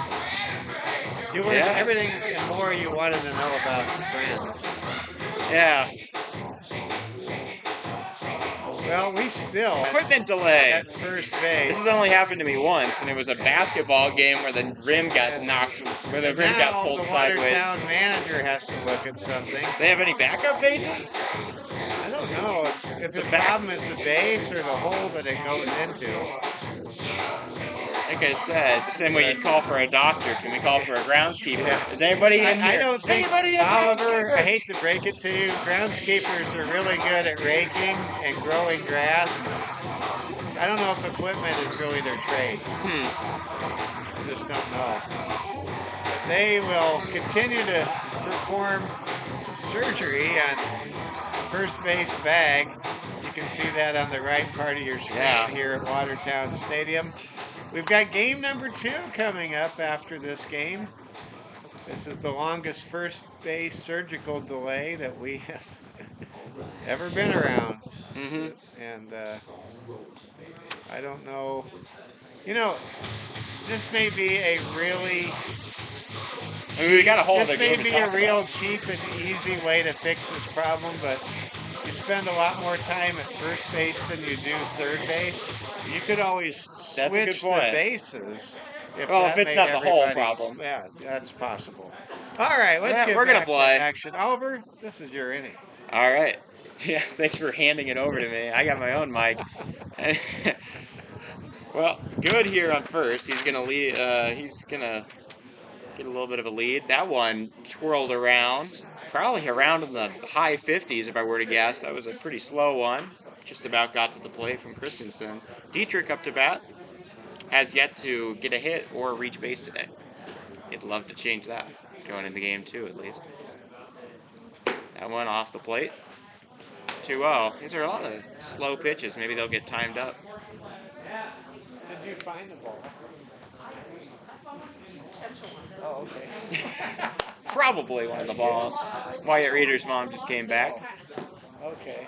Got great. 2 potential balls. We don't know which one. So, you know, one of them's got to be. One of them has Choose which one you want to be, and all of a sudden it is. You know? That's just pretty neat. It's all placebo. That's a great Mother's Day deal. It sure is. If he forgot a gift, he sure gave her one. That's a four ball walk. I was not expecting that. It kind of snuck up on me, I guess. But that moves Good over to second. First time Dietrich reaches base today. We've got Hollick To the again. plate, number Hollick 23, Aaron pair of Roach. singles. Let's go! Oh, we got Roach pinch hitting for Hollick. Aaron batting a insane .545 this year. That one gets away from the catcher and headed to second. Ooh, thought about going home. Each of the runners advance. You can see Harrison Good wanting a little bit of it.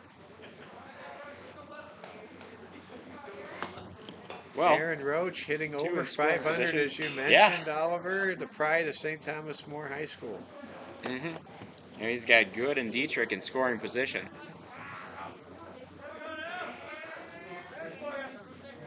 Ooh, inside. 1-0. Or 2-0. Sorry.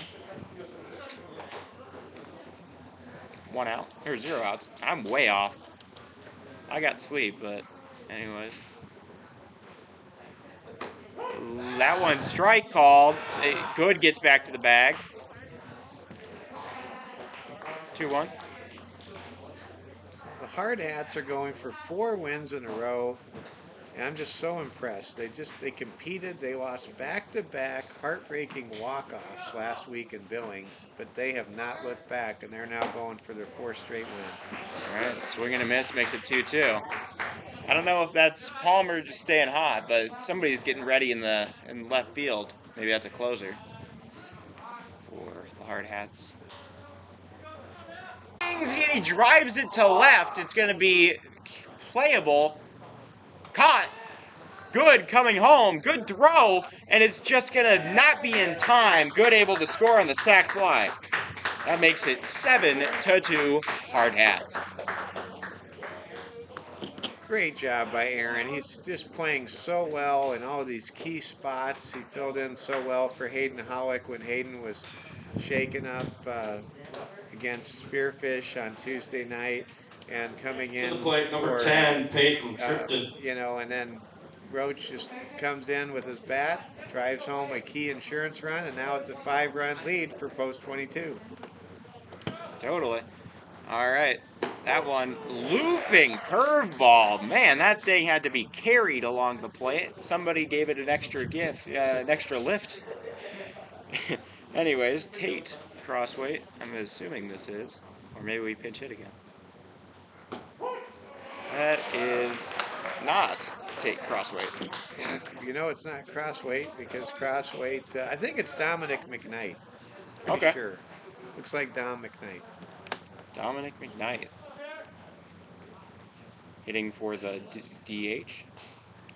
A little bit off the plate. They're trying to get some more bats, some new bats in here.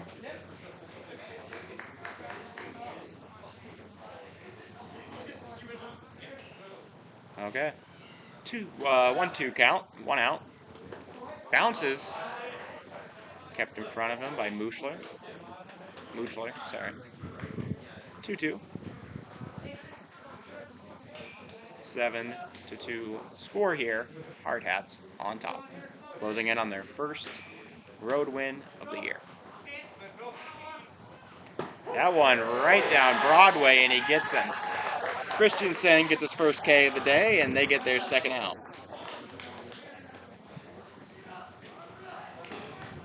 Bent's coming up.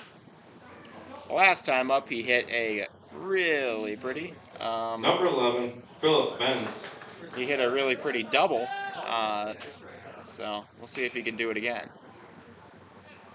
He has a man on second. A little better than the man on first he had the first time round. He wasn't able to bring anybody in on that double. 2 outs. That one. Ooh, called a strike. Apparently nicked the zone as it passed by.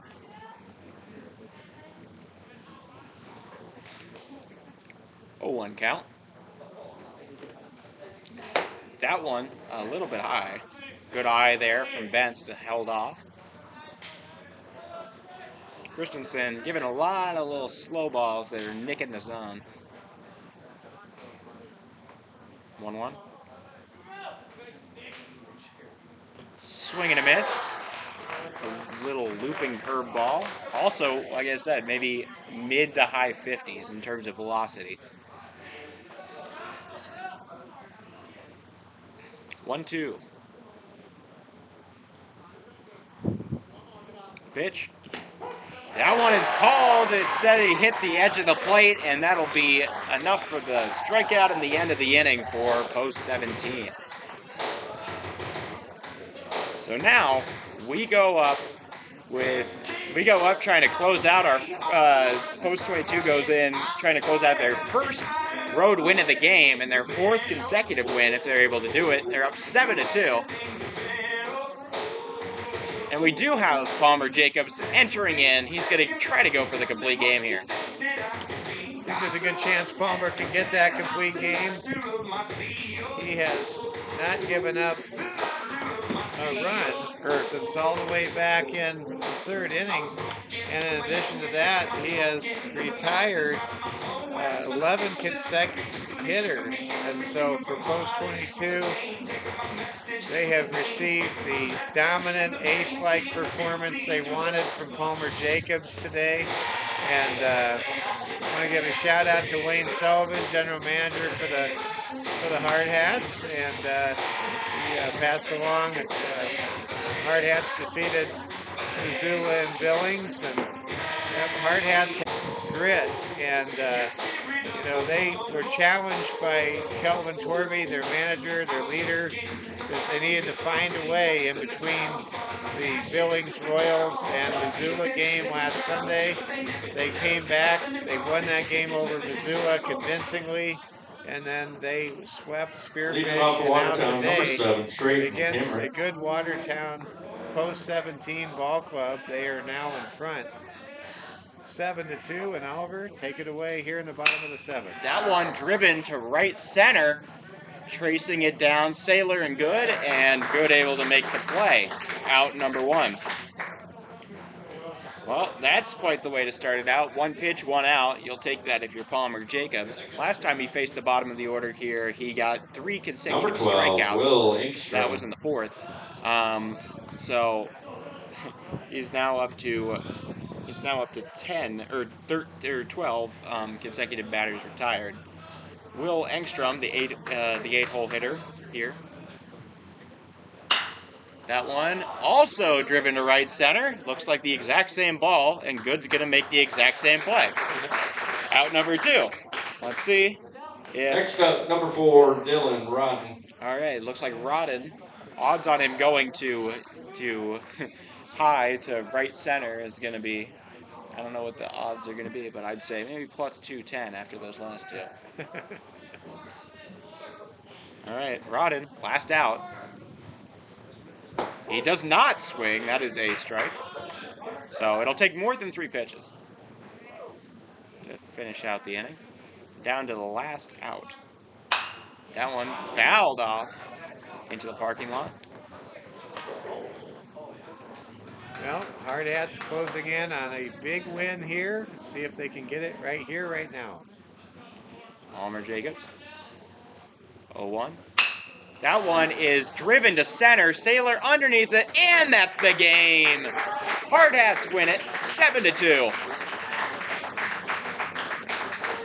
Oh, what a win that is for the Hardhats. It feels great for post 22. We'll probably begin the second game in about a half hour or so from now, maybe 20 minutes from now. It's a little cold. You were saying that that's how they decide. Yeah, we'll get the Hardhats.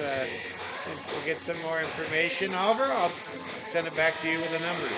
All right. So today for the Hardhats, on offense, they were able to produce. They had 9 runs, or 9 hits. 9 hits with 7 runs. No errors, and leaving a total of, how many is that? That is a total of 6 on base. Or 5 on base, my bad. No, I'm right, 6. Okay. But 6 on base. That's a 7-2 win. Palmer Jacobs does a complete game, 2-run outing. Both of those earned. That is still very good. I bet his ERA is slightly risen from the 1.4 it was at, but still at a very good, respectable level. He finishes out with 9 strikeouts, which you will absolutely take as a start for anybody. And he also will receive the win for the Hardhats. Now, on post 17 side, they were able to get 5 hits all in the first 3 innings. Before Jacob settled down, they made their 2 runs. Both of them, or actually neither, no, yeah, both of them earned. No, 3 errors, all by the shortstop, and leaving only 3 men on base, or what? No, 4 men on base. I want to go back to 2 key moments in this game. One was in the bottom of the second inning when Palmer Jacobs was really getting hit hard. He was getting drilled as he was going through the order for a second time, and he was able to keep that runner at third base, keep it a 2-1 game at the time. And when Palmer Jacobs got out of trouble in the third inning, I thought that really shifted some momentum in the game back to post 22. And the Hardhats and Palmer Jacobs, they never let the Hardhats get that close again to having a big inning of any kind. And then the 3-run home run by Wyatt Reeder to the shallow fence in right field was just such a big moment, and it lifted the Hardhats on this Mother's Day to their second win away from Fitzgerald Stadium and their first true road victory in the opposing team's ballpark. With this victory, the Hardhats are now 8-6 on the season. Watertown post 17 falls to 2-5, and we will see who will draw the start for Coach Kelvin Torvey and Coach Ryan Clapperich, Coach Clapp, as we'll get closer and closer to game number 2 of this doubleheader. Well, I believe we were promised a Bob Gibson story. Oh, you want a Bob Gibson story? Well, there's so many Bob Gibson stories. Well, you were saying something but, about your mom. but here's a good Cardinals story. This goes back to one of those exhibitions where the major league team goes up against a AAA farm affiliate. And at that time, my father, Bob Fell, your grandfather, Oliver, was assigned a special feature story for the Omaha World Herald newspaper on the baseball game. So my dad, your grandpa, he went to Rosenblatt, Johnny Rosenblatt, Bob Gibson, takes a picture of Bob Gibson. My dad takes all these pictures of the Cardinals, and he gets back the next day, he develops his film in the dark room and everything, and the editor says, "There's something missing here, Bob. Where's the picture of Stan Musial?" He goes, "Well, I thought I got that. I got a picture of Stan Musial. I was taking a picture of all these stars." And guess what? The gentleman that was giving my dad the tour was Stan Musial. That's yeah. So it was Stan Musial that was guiding my dad around as to who he should take pictures of, and my dad never got a picture of the man that was helping him out. And you know what? That's actually a neat testament to how humble in stature and in mannerisms. Pleasantries the late great Stan Musial was, as he would, he was so unassuming that my dad didn't even recognize that he was probably the person he should take a picture of the most. So that's the story of the St. Louis Cardinals back in like 1962 or 63 visiting Omaha. Of course, the city of Omaha has been the home of the AAA Royals, then Golden Spikes, now Storm Chasers, going back to the Kansas City Royals first season of 1969. But before the Royals were a AAA team. Amen. But I would say that I don't know. I mean, I am just. It was such a huge moment there. Wyatt Reeder hitting his home run. I'd say that's what I would consider the biggest moment of the game.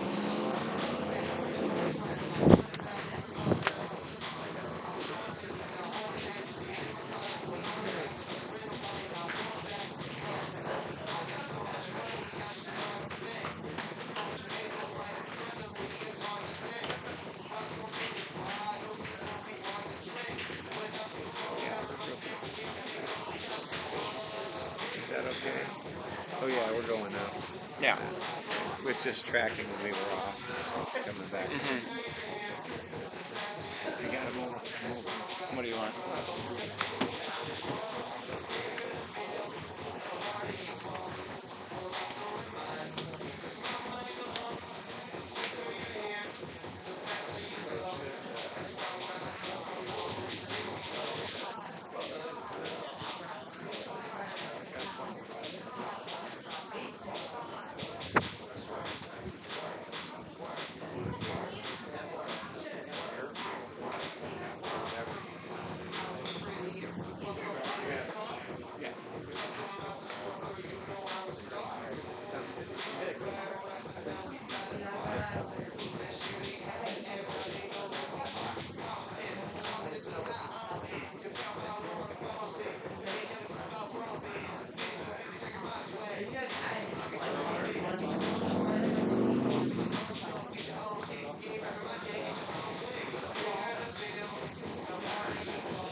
You're watching Hardhats TV, and we're glad to have you with us, Mike Fell, joining the Hardhats, voice of the Hardhats, Oliver Fell. It's a beautiful day for baseball. Starting to warm up a little bit. The Hardhats coming off a 7-2 victory in Game 1 of our doubleheader here in Watertown. Post 22 now 8-6 on the season, getting their second victory away from home on the year, and really putting themselves in a great position to go for the sweep now against Watertown. Watertown now 2-5 on the year, and good crowd on hand in this old venerable ballpark. It's multi-use, multi-purpose ballpark. It is used for football. There's a grandstand and a press box that extends well down the third base line, and then here in the corner of this multi-purpose facility here in Watertown is the baseball grandstand that curves around, and there is more foul territory in abundance than you could possibly imagine, and it has really been interesting just to see how far away Kelvin Torvey and the Hardhats dugout has been. But you know, the Hardhats, they'll put their dugout, they'll go into any dugout anywhere, especially when they can get a quality victory like they did earlier this afternoon. The Hardhats come out with a 7-2 victory. High point of the ball game was Wyatt Reeder hitting a home run over the right field fence. Right field much closer to home plate than most stadiums, and give Wyatt Reeder credit. With two men in scoring position, he broke the game wide open. It was a 3-2 ball game in the top of the sixth. Wyatt Reeder hit it deep over the fence. That made it 6-2. Hardhats tacked on an insurance run in the seventh inning, and the Hardhats rolled to victory 7-2. What a great win for Kelvin Torvey and the boys, and the Hardhats have now won 4 consecutive games. What a way to turn things around. They were 4-6 after a pair of heartbreaking defeats at the hands of the Billings Scarlets last Saturday night and the Billings Royals Saturday morning and Sunday morning, and now the Hardhats. This last week have been able to get wins over Missoula, Montana, games over 500, going for the sweep as they get set to take on Watertown Post 17 in about 20 minutes from now.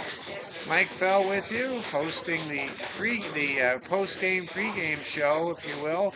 Oliver Fell will have the call of innings 1, 3, 5, and 7, perhaps even more innings as we make our way along here this afternoon. Post 22, feeling good. That was a great win. The Post 22 Hardhats were supposed to play 4 games here in Watertown against Post 17, but that did not happen as we had a lot of rainfall here on Friday and on Saturday. The Hardhats enjoying some sunshine on this Mother's Day. Pretty neat moment. Wyatt Reeder's mother is in attendance, and she saw our son Wyatt hit a 3-run home run, and Wyatt Reeder's mother actually went out to go look for the ball, and she found 2 baseballs. Pretty sure one of them was the ball, just wasn't sure which one. She brought the balls back to the grandstand area, and you know, that's a Mother's Day memory that Mrs. Reeder will always remember and always cherish. And a big happy Mother's Day to all of you out there. I want to give a shout out to Cassandra, my wife and mother of Keith, Jasper, and Seth, and then I'm going to give a shout out to Oliver's mother that's watching the broadcast today as well in the Denver area. The Hardhats and Post 17 ready to go with game number 2 in a matter of moments. We're going to have the big road game for you live from Gillette. We'll be on the air at about 5 o'clock tomorrow. 5:30 first pitch as Oliver Fell will bring you the entire broadcast of Post 22 at Gillette and the Riders tomorrow night. And then we will be with you at home for 3 games next weekend against the Post 6 Sixers in game 1 of this doubleheader. We now will take a short break, and we'll be back and talking with you in just a little bit. Hardhats get set. Yeah, I did. I went on the phone.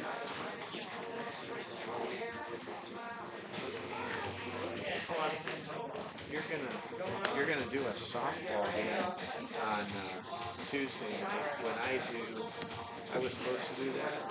I'm gonna go do Cavaliers and Rapid City Christian in the ballpark next door, while you do like a softball charity game. Okay, all right. On Tuesday night. I'll keep that in mind. Yeah. Just let you know. Yeah. You've been volunteered, Thank you. so I can do the Cavs makeup.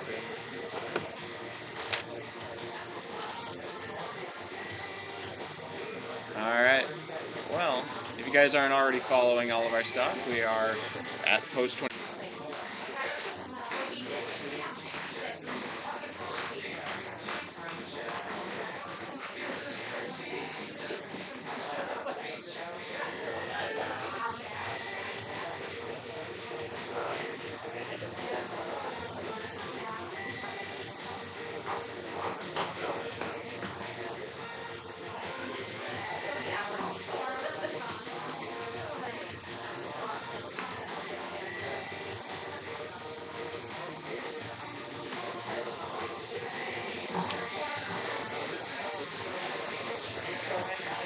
All right.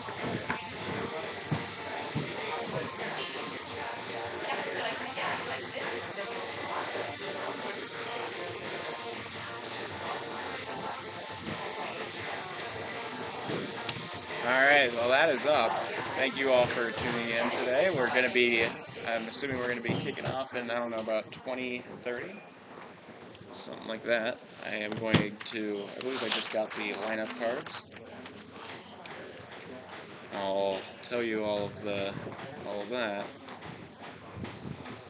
courtesy of the great Darren Good. He's coming back with snacks even. Okay, we might have a better picture for you. You think? Yeah. It's kind of funny. We took a road trip here. My car got hit by a drunk driver, so the back window was out. But Joan had this idea to put a 22 on it. Yeah. You gotta show. Now you gotta look at our picture. Oh, that is awesome. Isn't that So funny? maybe that would be. But let me see. Can we see the picture you took Sure, of us? sure. No, because we're nervous. Like You're nervous?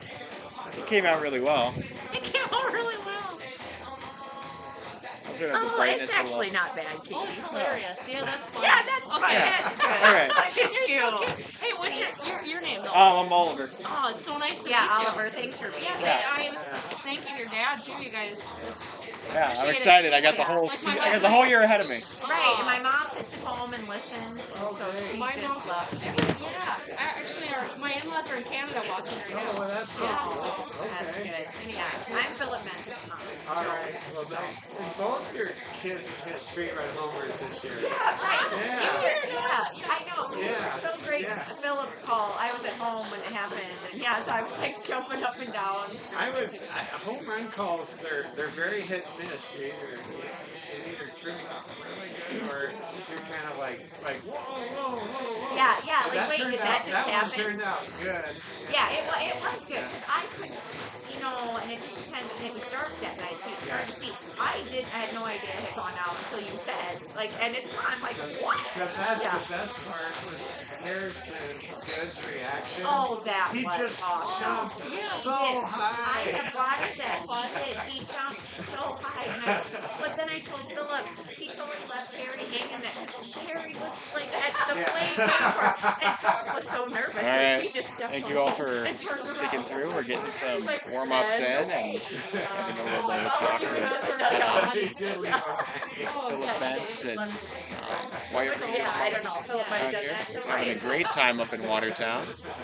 I know that there's a lot of you, Well, thanks. Do you guys need anything? No, we're good. We just got some. yeah, a lot of you out there Yeah, watching thanks. your kids or grandkids or even just family, friends, people you support, that kind of thing. Thank you all for tuning in.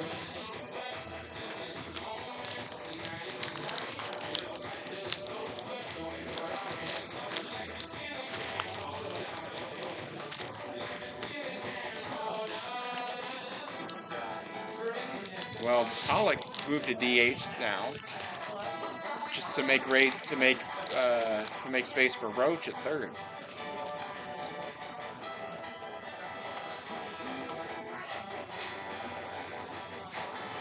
Lee Negerbauer will be taking the mound, as my dad predicted.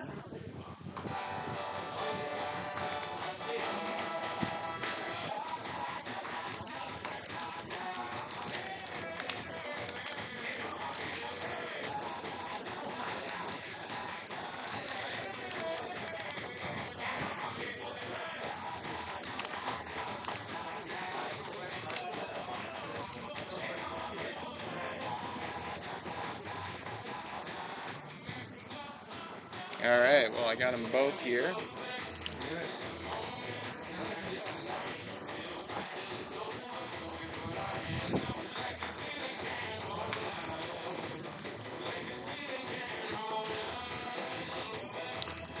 Excited to see Negerbauer again.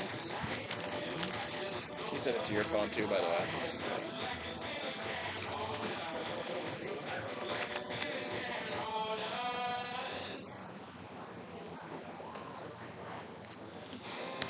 Drew Denzer will be leading off again. So, Oliver, I saw a sight of nature I was happy to share with you. I don't know if you Yeah. had a chance to share it with the audience. I have not. Behind the grandstand, I spotted 10 pelicans flying together over Watertown. Possibly the same 10 that we saw in the. I'm pretty sure it was the same probably. 10. I don't think there's Probably. that many pelicans kicking around. I don't think so. But these are the white kind, not the scruffy gray, dark Missouri kind. But these are very nice white pelicans that we spotted in the Big Sioux River. Yeah, think more Yesterday. Pacific, think less Gulf, Yes. We think less Gulf of Mexico style.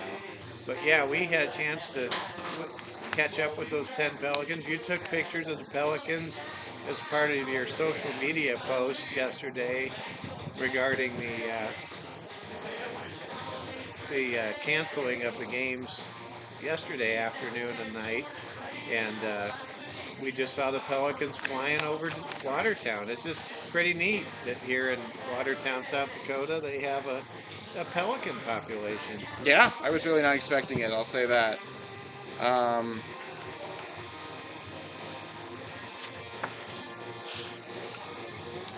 want to give a big shout out to all the mothers out there. Just had a nice conversation with Philip Benz's mother and Wyatt Reeder's mother, and I pointed out to both of them that they shared something in common besides being happy moms, and that's the fact that both of their sons have hit 3-run homers this year. Yeah.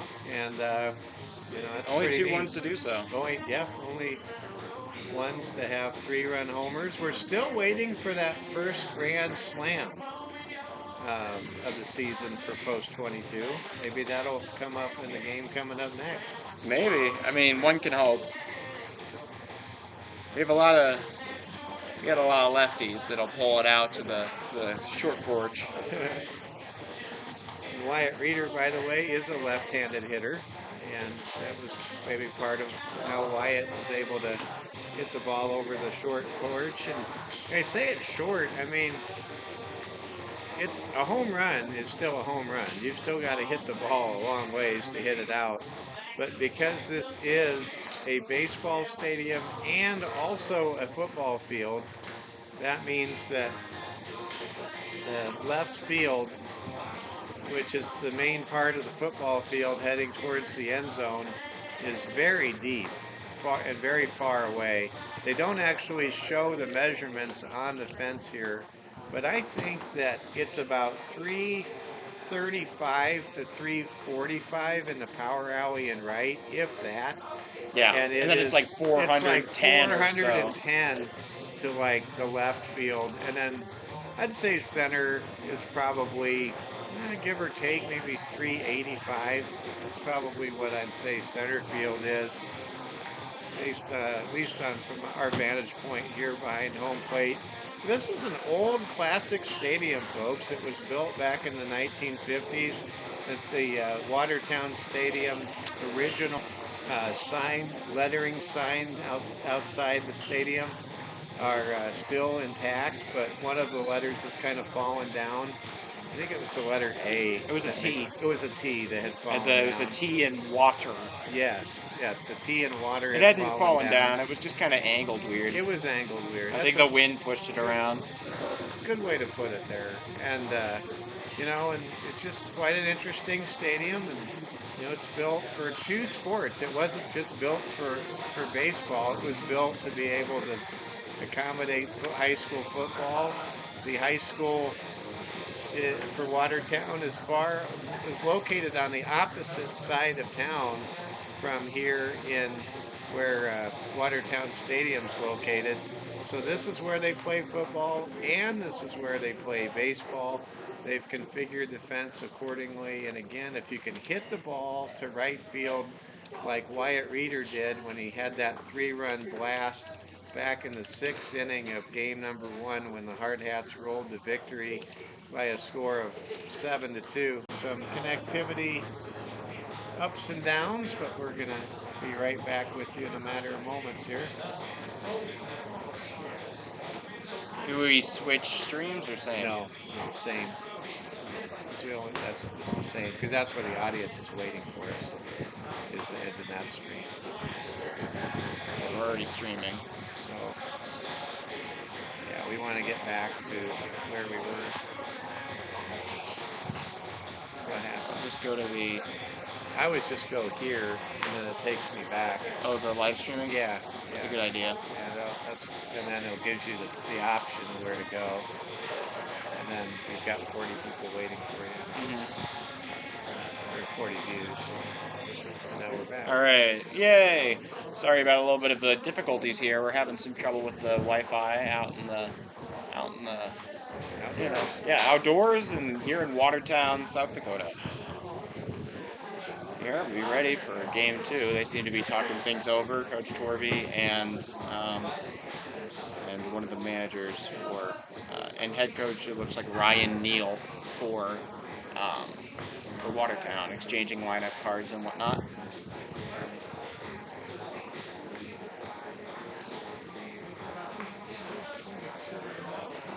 I noticed some changes here. I'll give you the starting lineups for post 22.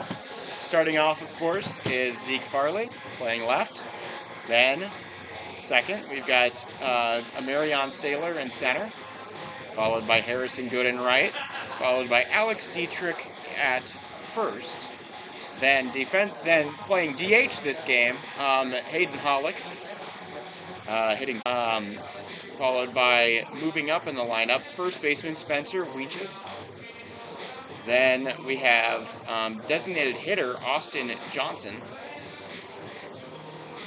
followed by third baseman Will Engstrom. Oh no, I'm missing somebody.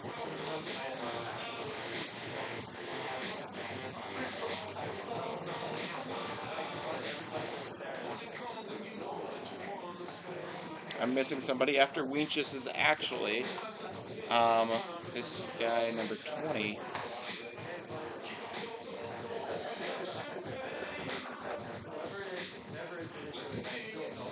Talon Jurgens. You guys like monster cookies? I made them yesterday. They were warming up in the car. Oh, shoot. Yeah? We'll have a couple. Yeah, go ahead, they're yours. Sorry, they melted a little bit. Okay. Oh, Thank you. nice little gift here. We're supposed to be giving them gifts. I know. Moms are giving us gifts. I always appreciate your mom. Quiet readers, Mom.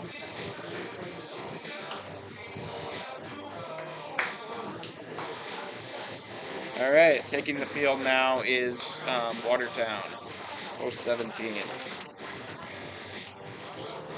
Playing first base is at the 6th slot. Is Talon Jurgens. I did mess that up in my scorebook, so I will probably get confused. I just knew I was missing one guy, but Jurgens is hitting 6th. Then the designated hitter Austin Johnson is hitting 7th. Third baseman Will Engstrom is playing 8th, and hitting the 9 hole is Trayton Hemrick. And now pitching, previously playing first base and hitting hitting cleanup, we now have Caden Rylance. Oliver, I'm going to have you do something because we jumped around a little bit there. Let's go ahead and just give the last names in order in sets of 3 for the Watertown post 17 lineup for those scoring at home. Okay, in sets of 3, we have Drew Denzer playing left field, starting off. Carson Muchler, the catcher, at 2. Then shortstop Jack Hesh at 3. Followed by that, we have center fielder Ryan Roby at 4. First baseman, did I get that right? You did. You got it right. No. No, he's a right fielder. He's the right fielder. I just got thrown off. Right fielder, Spencer Weeches at 5. And first baseman Talon Leading off game 2 for Rapid at City, first. number 28. And then Zeke at the 7, Farley. we have designated hitter Austin Johnson. Third baseman Will Engstrom, and second baseman Trayton Hemrick. All right, well, we are started here now, officially. Top of the first, leading off Zeke Farley. Who's pitching? That is Kalen. Oh, that's going to get down and right. It's going to stay at first, but a nice little single for Zeke Farley to start out the game. That's one way to start it, and we will take that. Hardhats. Okay. The catch. Up next, Mars Saylor. Pitcher Caden Rylance. He was hitting cleanup last time.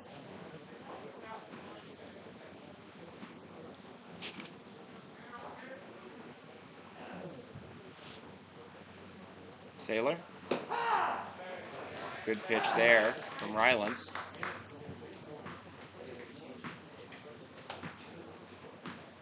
Gonna talk to the pitcher. A little mound visit.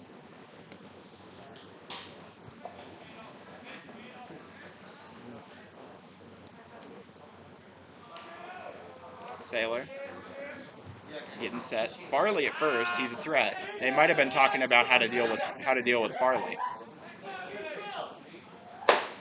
High pitch or violence. To the plate, number 14, Harrison Good. First strikeout of the game. Good here. Man on first. 1 out. Top of the first. That one tipped a little.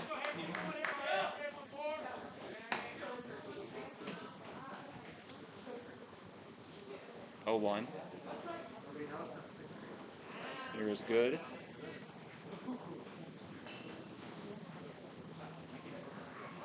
Going for second is Farley. The throw a little bit off. Will they get him? No, they missed the tag. And Farley will steal second. Great job by the umpire that time to just make sure he was in position to see that the tag was not able to be applied. Absolutely. He moved around the play there. We are 1-1.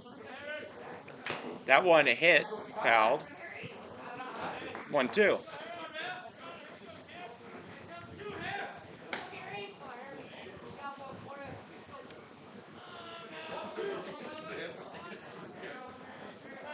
One, 2 count, 1 out. Man on second for Harrison Good. Swing and a miss. Good little good little breaking ball. I'm not going to go curveball. I don't know what I'm saying in terms of To the balls. plate, number 27, I did not play Alex the game, Dietrich. but that is the second strikeout of the inning. Alex Dietrich now up. Farley still on second. I don't need it. No. I know.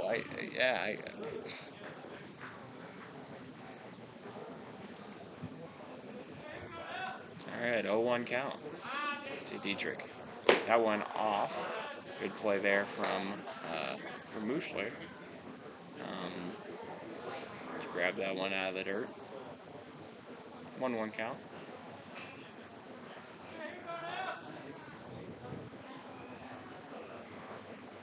Swing and a miss, right by him, right down the middle, but a little bit quick for Dietrich.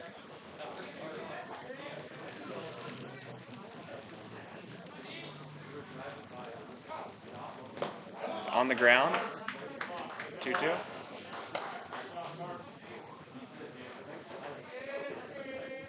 Dietrich adjusting his helmet. Looking a little bit antsy up there. 2-2 count. Low. Full count. Full count, 2 outs. Man on second.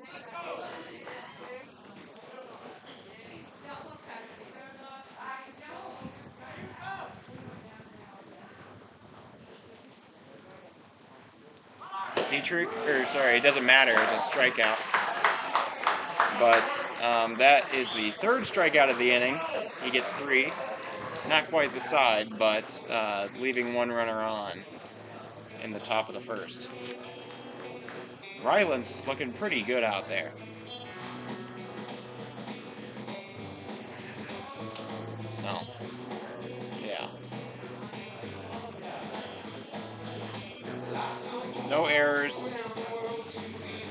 No errors, no runs, 1 hit, 1 left on base. Negerbauer now getting ready, taking the mound. He pitched a 4-inning game.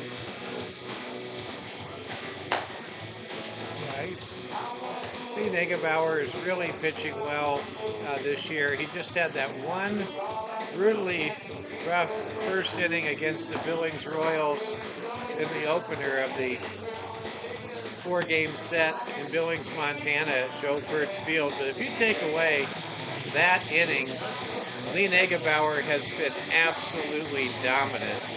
And if Lee can pitch like he has in 3 of the 4 outings he's had this year, Hardhats have one heck of a chance to get a sweep today here at Watertown Stadium. Yeah, he comes into this game 2-2 with a 4.0 ERA and a 1.714 WHIP, touting 13 strikeouts over 16 innings. So there you go. He will face the opening part of the lineup here for Watertown. Leading off for Watertown, number 1, Drew Denzer. All right. Drew Denzer going to lead us off. Last game, he got a double, a single, and was caught stealing. Also hit a fly out in the top of the sixth.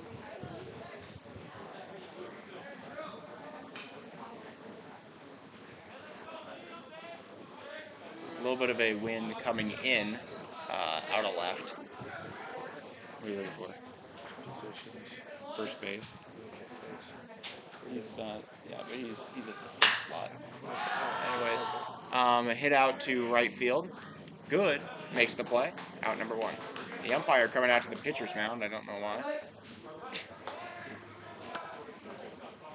But that'll be a fly out to Up start. next, number 15, Carson Muchler. Carson, they keep on changing it. I'm going to go with Muchler. That's what they said the first time. That's what they did say the first time. I don't know if the PA announcer just changes his mind sometimes, but that one is hit way back into the parking lot. Heard a noise. 0-1. It was a little too close to be the real thing.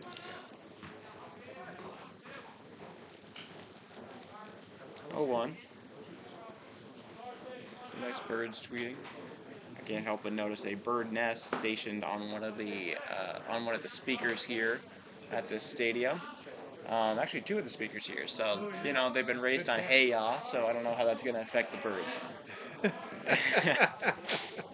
1-1.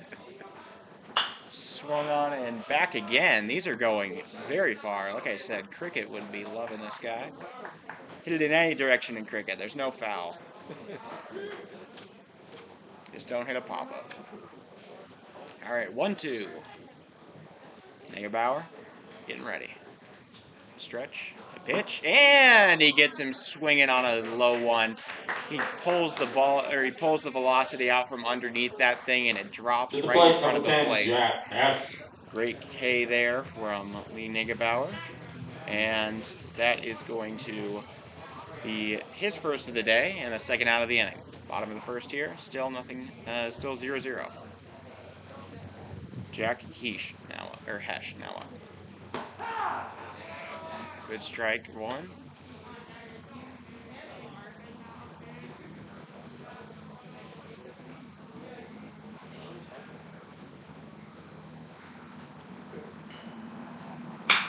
Swung on, popped up to second base, and he gets it. The whole infield starts to run into the dugout before it's caught.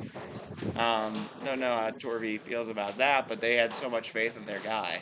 Reeder makes the play, and we are out of the first inning, 0-0, no runs, no hits, nobody left on base, no errors.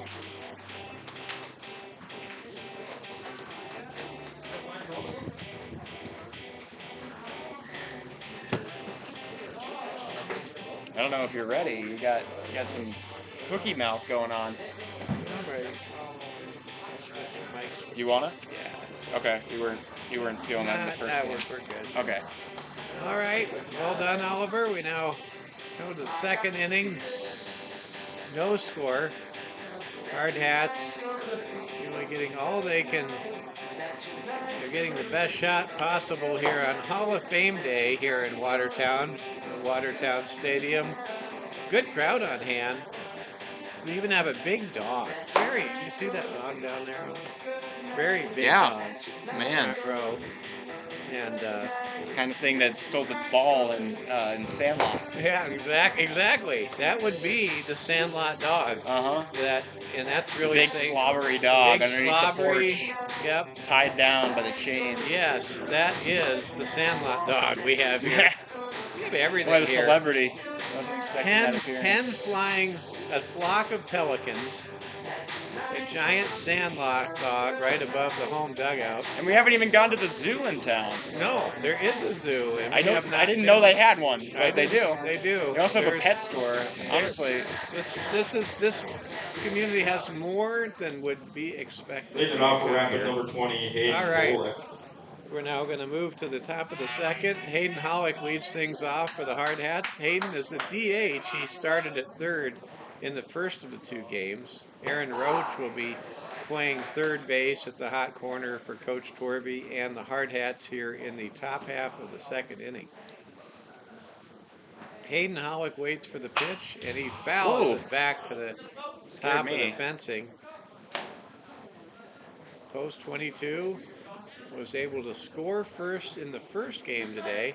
Then they relinquished their lead. They were down 2-1, but they went ahead in the fifth inning, 3-2, and then in the sixth inning, Philip Benz hit a huge three-run shot to blow the game open. There's a grounder to the second baseman. The throw was just in the nick of time, and Hayden Hollick becomes out number one. That's a 4-3 ground out, and the Hardhats will now The plate move number 23, to Aaron Roach. Aaron Roach batting somewhere north of 550. He got a sac fly back in the seventh inning as a pinch hitter in game one of our doubleheader here in Watertown earlier today. Aaron Roach sees a ball go over for a strike, waits for the next pitch. It's outside for a ball, and the count is even at 1-1. Mike Fell with you. I'm calling the even-numbered innings. Oliver, the voice of Hardhats TV this summer, is bringing you the odd-numbered innings here in Watertown. Here comes the pitch, and it's high for ball two. Aaron Roach, pride of St. Thomas More High School, playing very well in a variety of different roles so far this year. Pitch is going to be outside, and Roach able to draw a base on balls and become a base runner Up here. next, So number now 11, there is one on and one out. Now Philip Benz comes up to bat. Philip Benz, who hit a three-run dinger against the Billings Scarlets 8 days ago, trying to help the Hardhats get on the board here. He fouls the ball with authority back to the screen. Got a chance to talk to Philip That's Benz. crazy. Aaron Roach has something like a 625 OBP. Oh, here we go. That's awesome. It's like, I mean, it's flipping a rigged coin with him. It's pretty good. Ball is hit hard towards second. Could be two. Throw to second is in time, and they get the lead runner. There is not enough time to turn a double play, so Philip Benz is able to reach on a fielder's choice. To the plate, And number Aaron 18, Roach Wyatt Reeder. is out at second as that goes 4-6 officially. And there are now two outs for Wyatt Reeder.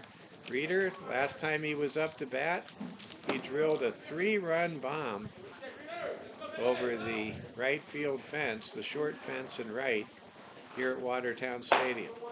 First pitch is outside for ball one. Wyatt Reeder, great ball player.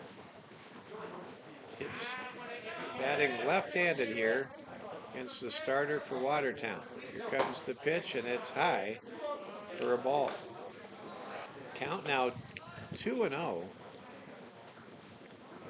to Wyatt Reeder. Leading off at first is Philip Benz. There's a pickoff attempt, and Philip slides back and gets back to first easily. The post 22 Hardhats trying to win their fifth consecutive game here in game two of this doubleheader. There's a pitch over for a strike, and the count moves to 1-2. Hardhats yet to lose at home, yet to lose on a neutral field either as a home team. And they just got that first win at an opposing team's ballpark against an opposing team. And that felt pretty good a few minutes ago. Count is now 2-2 as there's another pitch. There's another throw back to first, and this time Philip Menz doesn't see any need to slide. He just jogs back to first. The sun is shining. Clouds really starting to drift away. Ball is fouled, and there is plenty of room for the catch to be made, and it is not made. You guys couldn't see it. Before right in front of the post 22 Bears, and there was one man left on base. Through an inning and a half here at Watertown Stadium, it's post 22 and post 17 from Watertown scoreless. Yep. Well, I'd say that was, not the. Yeah, it wasn't amazing for post 22, but that pitcher is doing pretty well. Who is that pitcher again for Caden Rylance. Caden Rylance. He was batting cleanup last time. Yep. Well, the Hardhats now send Lee Negebauer to the line, to the hill. Lee Negebauer, an outstanding three-sport athlete. He's the starting quarterback for the St. Thomas More Cavaliers. He is the second leading scorer for Coach Dave Hollenbeck's Cavaliers basketball team last season. And Lee Negebauer is getting ready to go with a left-handed ace who throws consistently in the 80s. Gets ready to take on post 17's middle of the order. Ryan Roby, Spencer Wences and Taylon Jurgens all due up here in the bottom of the second inning. Lee Negebauer throws hard, knows how to pitch, and he has simply looked the part of an ace so far this year, with the exception of Billings. Leading off for post 17, number 6, Ryan Roby. Here comes Ryan Roby. Ryan Roby, whose name itself is very close to legendary Miami Dolphins punter Reggie Roby. And corner Bradley Roby for the Broncos. Reggie Roby kicked for Iowa back in the day for Hayden Fry. Oh. There's a low pitch, and that's a ball one to start this at bat with Ryan Roby. Luckily, nobody on base. It didn't affect anything. They got past him. Here comes Lee Negebauer's second pitch to the right-handed hitter. It is over for a strike. I don't know who it is. He is so far away, though. Here comes the pitch from Negebauer. It's outside for ball two. The count is 2-1. We're just underway here in the bottom of the second inning. Hardhats and Watertown post 17 locked in a good one so far here in the second game of this doubleheader. Next pitch is outside for a ball, and the count moves to 3-1 now in favor of the hitter for Watertown post 17. Here comes Lee Negebauer's next pitch. And it's over for strike two, and the count is completely full. That was a good one. He put it right where he wanted it. Lee Negebauer pitching on a beautiful Mother's Day afternoon here on the north side of Watertown, USA. Here comes the pitch, and the ball is fouled out of play. Pretty close to where we're parked. Awesome. We can't see. We got to drive home, but that was very close to where we parked. I might have to snap my front of my panel back. Does insurance cover foul balls? I don't know. There's a swing and a miss. Better. Reggie Roby is to the plate, number 21. The second strikeout victim of the day for Lee Negebauer. To be fair, if you parked in the parking lot, I don't think it'd be much better. Those are all going over and back anyways. That's true. You can't feel guilty with where you park when it comes to being a baseball broadcaster or baseball fan. Here comes Lee Negebauer's pitch now to Spencer Watitsis. Pitch to Spencer's outside for ball one. Lee Negebauer. It's a very classic form, the way he stands tall at 6'6". There's a pitch, a high one, swing and a miss for strike one. Lee Nagebauer trying to continue his great string of outs to start this game. Ball is popped up by Spencer Watitsis right to a Marion Saylor in center, who makes the catch for out number 2. So for Lee Nagebauer, he's been able to retire every hitter so far to start this ball. Nagebauer here get back to back 1, 2, 3 innings. We shall find out. Here comes the next pitch. That's a foul tip and a strike. Lee really took something off that pitch. I think that pitch, I'm looking at the radar gun in front of me. I think that was 58 if I'm reading the radar gun right. Well, I don't have the best eyesight. By the way, that pitch was a fastball, and that was 84. Here comes Lee's next pitch. Here comes his 1-2 offering to Talon Jurgens from Watertown post 17. That pitch is low for a ball. Count is now 2-2. Again for post 22 ace Lee Nagebauer, as the Hardhats, through in 2 innings of play, remain in a scoreless tie. Now here's Oliver Fell with inning number 3. Well, hey, thank you. So that was, so far we're halftime round.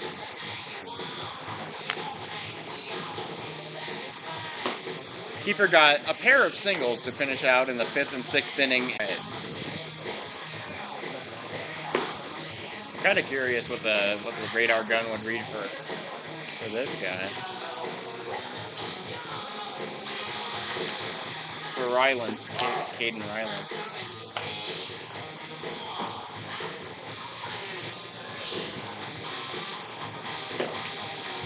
Pretty good defense so far for Watertown post 17 this game. That was some of their troubles in the first one, with some errors. To the plate for Rapid City, number 15, Wilson Kiefer. Wilson Kiefer. Lead off this inning.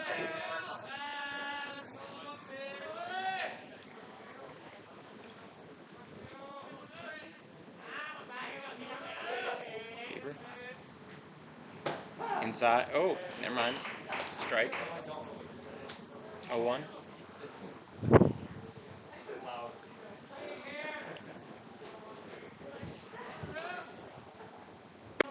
To Kiefer. Fastball. Pushed ahead. Good pitch there. And good on Kiefer to catch back up to the heater, as it really is a heater here.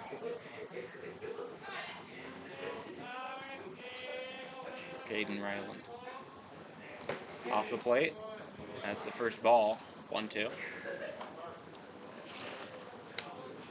Rylands. Umpire. Don't know really what's happening. See if to get more balls. What are we? Anyways, I guess we're fine now. 1-2. He just took a little he needed to stretch his legs. Yeah. All right. 1-2. Rylance on the mound. He gets him. Kiefer's a little upset. He thinks it's inside, but he's gonna just walk back to the dugout. He's gonna swallow it up and we'll be fine. But that is the first K of the inning. Out number 1. 28, Zeke Farley. That is the 4th K in total for Rylance so far. Farley, the lone hitter this game, that has actually got an actual hit. So Rylance probably a little worried right now. That one high, quite a bit slower than normal, but also quite a bit higher than normal. It's amazing in baseball how certain players just match up differently to others. That's a pretty good strike right down the middle. Sat off it though, 2-1. Rylance getting ready. Stretch. Tried to clip the corner with the curve ball. Able to hold off there is Zeke Farley. 3-1 count.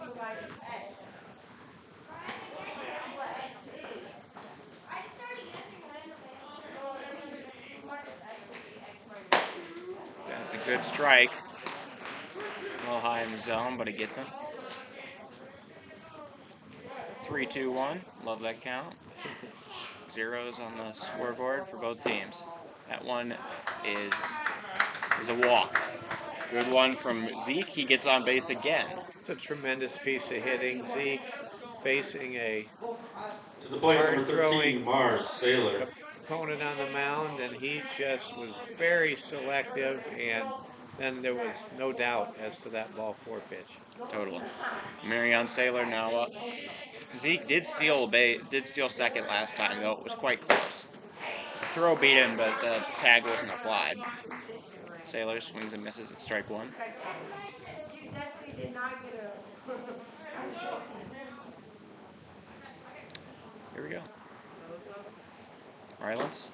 That one foul tipped. Throw to first. On target, not in time. A little high, though. I mean,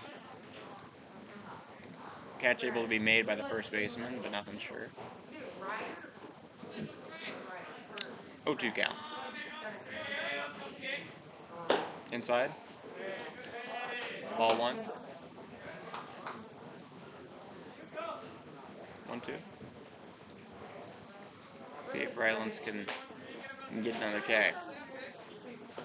That one's on the ground. Farley headed for second. Getting back up on the mound here. Sailor. Pretty locked in right now. A little high, full count. He's able to draw 3 consecutive balls off of the pitcher after going down 0-2. Another 3-2-1 count. A little bit of heckling coming from the Hardhat bench. That one is low, and another runner is walked. He fought all the way back from 0-2 down to get that walk.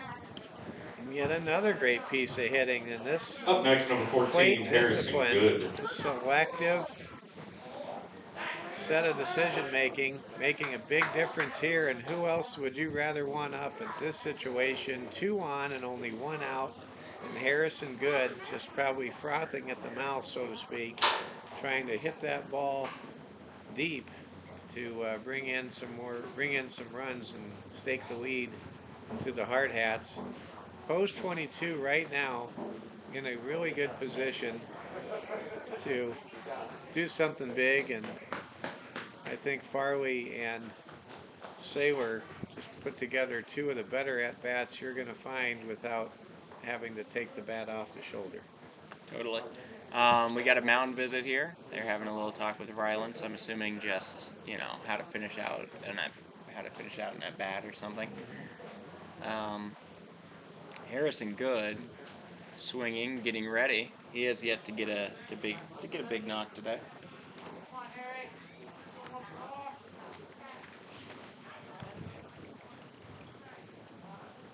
Good has 2 singles though. 2 singles.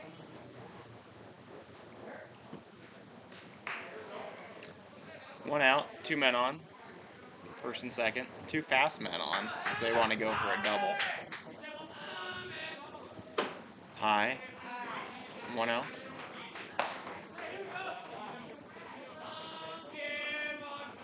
Another little meeting with the catcher. Probably talking about the 2 guys on base. That's what it seemed like they were talking about the last time. 1-0. It has gotten fully sunny. You can see even a little bit of blue out there.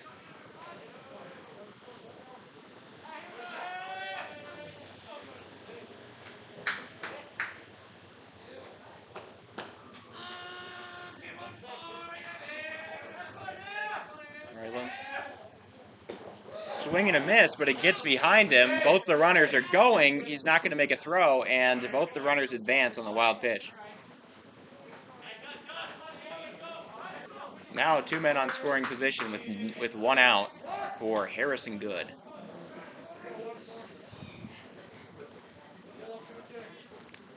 Beer post 17. This is about as bad as it gets for a situation. Swing and a miss. Huge swing there, and also a very fast pitch. You could hear it in the glove. pop real loud. Power on power right there. 1-2. Big pitch here. Wouldn't be shocked if this is another low one. Everybody else has been able to hold off of it, but I wouldn't be. But anyways, that one, ooh, he hits him with the changeup, gets him going out in front of it. Good piece of pitching there, and that's the second out. Strikeout on Harrison Good. Number 27, Alex Dietrich. Dietrich up. Still 2 men on. 2 outs this time. That one, ooh, okay. That one's a ball.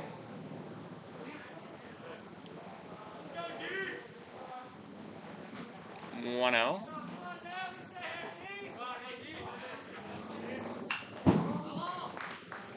Fouled off, 1-1.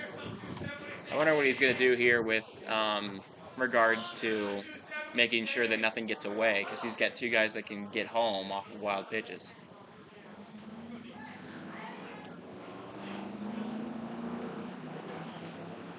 Called for time. 1-1 again.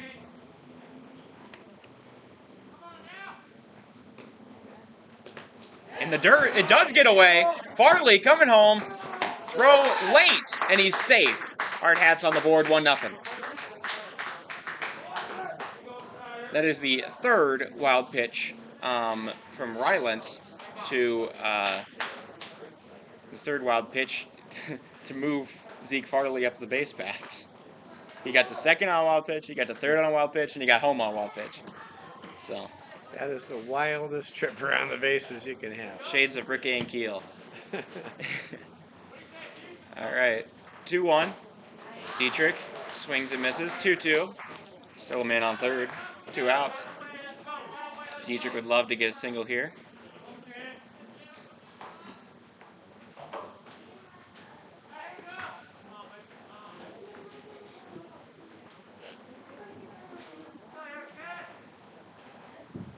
He swings at one way off the plate. It's made. Can they throw it to first? They get it. All right, that is going to end off the inning. Strikeout for Alex Dietrich. That is the 6th strikeout of the game for Caden Rylance. But Hardhats are on the board, 1-0, going into the bottom of the 3rd.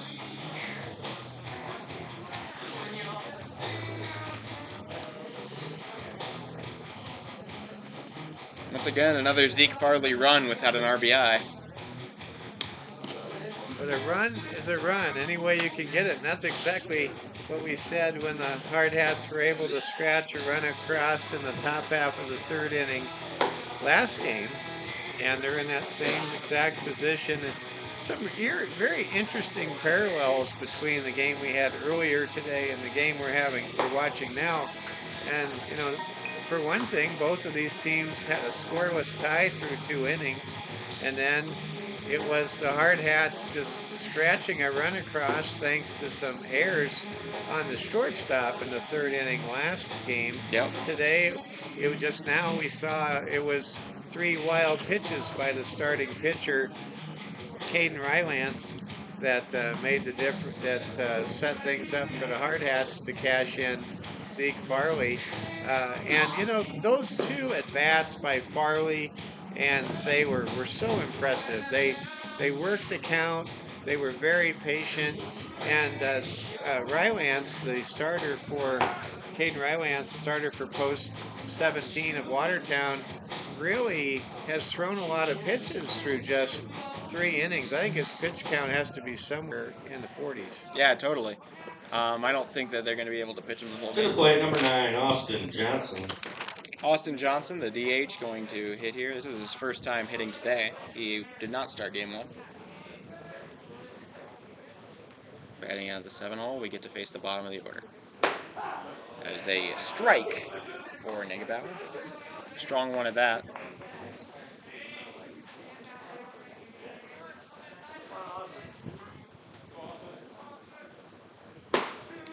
Another strike, that one right down Main Street. 0-2. Negebauer taking an aggressive approach.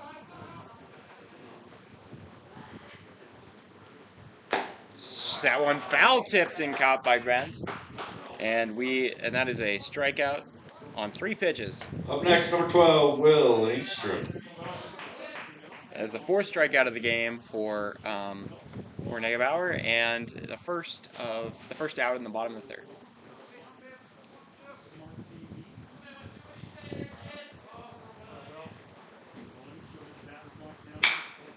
Foul ball into the immense foul territory, and it'll fall also near.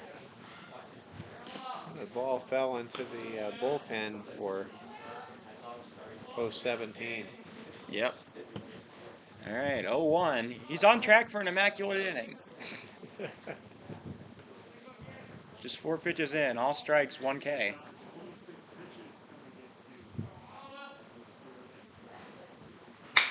That one is hit to left, and that'll be a single.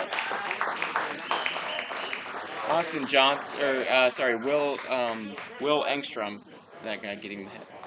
You know, I was just doing my very best to observe the code in baseball. Single by Being Engstrom brings up number very 7, careful to Trayton not Hemrick. mention a no-hitter or a perfect game, but that does break those 2 things up. I see. Unfortunately. Well, Just I being will not so learn my careful. lesson. Oh no, he didn't. I wasn't even thinking about no. I was thinking about the immaculate inning. Oh, okay. That's what I was saying. Okay. A foul Yeah, ball yeah. or a ball would have done the same thing. Yeah, I understand. It's a little early to think about the no. All right, man on first, 1-0. Gets him, 1-1.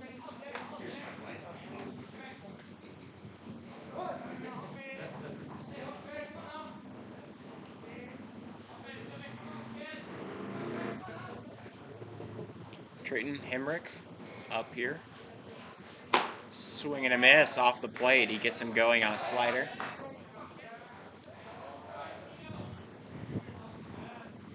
Trayton Hemrick, the hitter.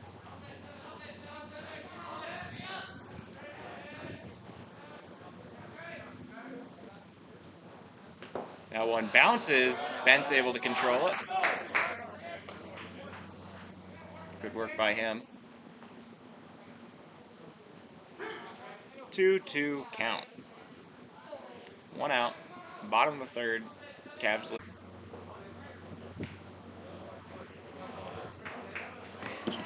Very solid play there by Aaron Roach, and that was the 3rd out. Oh, there we go. We were all Wait. confused. We were thinking double play, and I guess we had 3 outs. I don't have that.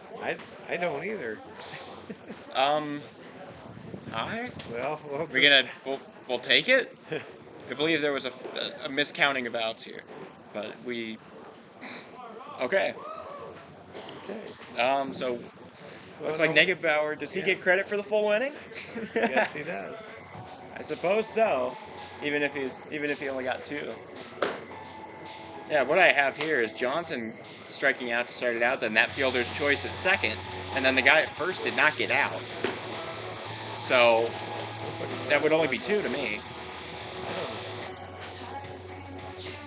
Anyways, there was 1 hit. 1 player left on base, maybe. No runs. It was different. I mean, Have you seen that before? No, You've not. I have not. But that's one of the great things about baseball. You see things that you haven't seen before, and one way or another, the umpire said there are 3 outs, and we're going to go with what he said. Yeah, I'm he's the not umpire. complaining.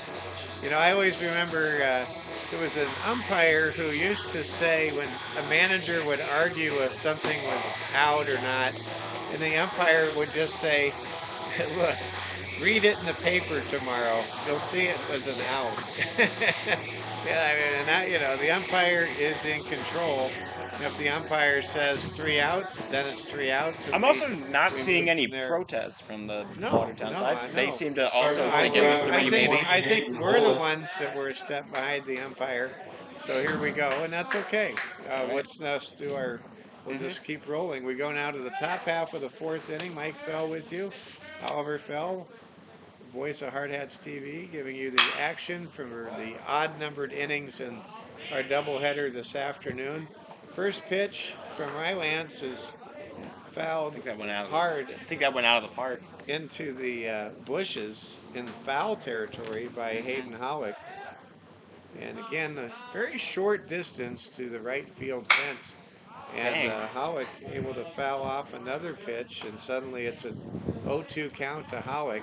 Great to see Hayden back out there. He really showed his toughness last week. He took a smash to his left leg, kind of his left knee area, and he kept in the game. There's a hit up the middle by Hayden Hollick, and the Hardhats are able to get the leadoff man aboard, just like they did in the Up next, first number 23, and Aaron Roach. in the first inning. And that gets something going now for post 22. And here comes Aaron Roach. Aaron is Oliver with Hayden Hollick, Double H, leading off and sliding back into first. You can tell that Hayden's back to 100% with his leg when he's diving right back into first base and taking a healthy lead. Aaron Roach, the hitter, watching yet another throw back to first. We've yet to see a successful pickoff move for either team in this ballgame. When we were in Billings last weekend, there were about 3 times that there were successful pickoffs in those 4 games. There's a great bunt by Aaron Roach. Throw from third to first is in time, but Aaron Roach gets the job done yet again. He had a sac fly for the 7th and final run batted in last game, and now Aaron Roach, the pride of St. Thomas More High School, Play number able 11, to get Philip a Benz. great sacrifice bunt that moves Hayden Hollick from first to second base. And now the Hardhats, with just 1 out, have a runner in scoring position in the person of Hayden Hollick. Philip Benz will now come up to bat. Philip with a fielder's choice back in the 2nd inning, trying to make it a 2-0 or 3-0 game right here. Caden Rylance looks for the sign, and he steps back, and seems almost as though the pitcher and the catcher are not really in sync at the moment. No, I wouldn't be shocked to see another meeting soon. Here comes the pitch, and it is fouled God, right that would back. have killed you. That just about would have taken this broadcaster away from his microphone right there. 1-0. You might have been away from this world. We are in the top of the Plane of 4th inning. existence. Hardhats with a 1-0 lead and a well-played game to this point. Very clean game. Teams not committing errors through the first 3+ innings. Ooh. There's a pitch outside for a ball. Really, Looks the like only right thing there. that's at all been sloppy have just been some of the wild pitches from Caden Rylance. But that being said, we haven't seen errors in the field, and it's been a crisp game. Here comes a pitch from Caden Rylance. Another wild pitch will advance Hayden Hollick to third base. Boy, it seems like if I say wild pitch, I'm talking to a genie bottle and I get my wish granted. I almost feel like I should say something better. Say something here. Say 12-0. Will we have another wild pitch? Let's see. Well, we have an inside pitch for a ball, and the count now moves to 2-1. Post 3-1. 3-1. Thank you, Oliver. Count is now 3-1 to Philip Benz. Here comes the pitch to Philip, and it is over. That was what good. a curveball to fill the count at 3-2. 3 balls, 2 strikes, 1 out, 3-2-1 count. At third base is Hayden Hollick. Here comes the payoff pitch from Rylance, and the ball is fouled. Back to Wilson Kiefer, who makes a nice Barehanded one-handed grab in the on-deck circle. The range Philip, from the batting from the on-deck circle. Philip Benz now with another opportunity to try to drive home Hayden Hollick from third base, looking to build on this 1-0 lead. We're essentially midway through the game here in the 4th. And there's a swing and a miss. Throw back to third is not in time. What a heads-up move there by the catcher for Watertown post 17. But that is a strikeout to Philip Benz. That's the Number 18, Wyatt Reeder. 7th strikeout of the game for the hard-throwing Caden Rylance for Watertown post 17. And now with 2 outs, Wyatt Reeder will try to drive in. Hayden Hollick from third. There's a pitch out. That's ball 1. You just got to survive, not get the wild pitch here, I'm feeling. Left-handed hitter Wyatt Reeder having a big day today at the plate, including that 3-run bomb back in the 6th inning, and he hits the ball hard up the middle, and it will get through to drive in a run.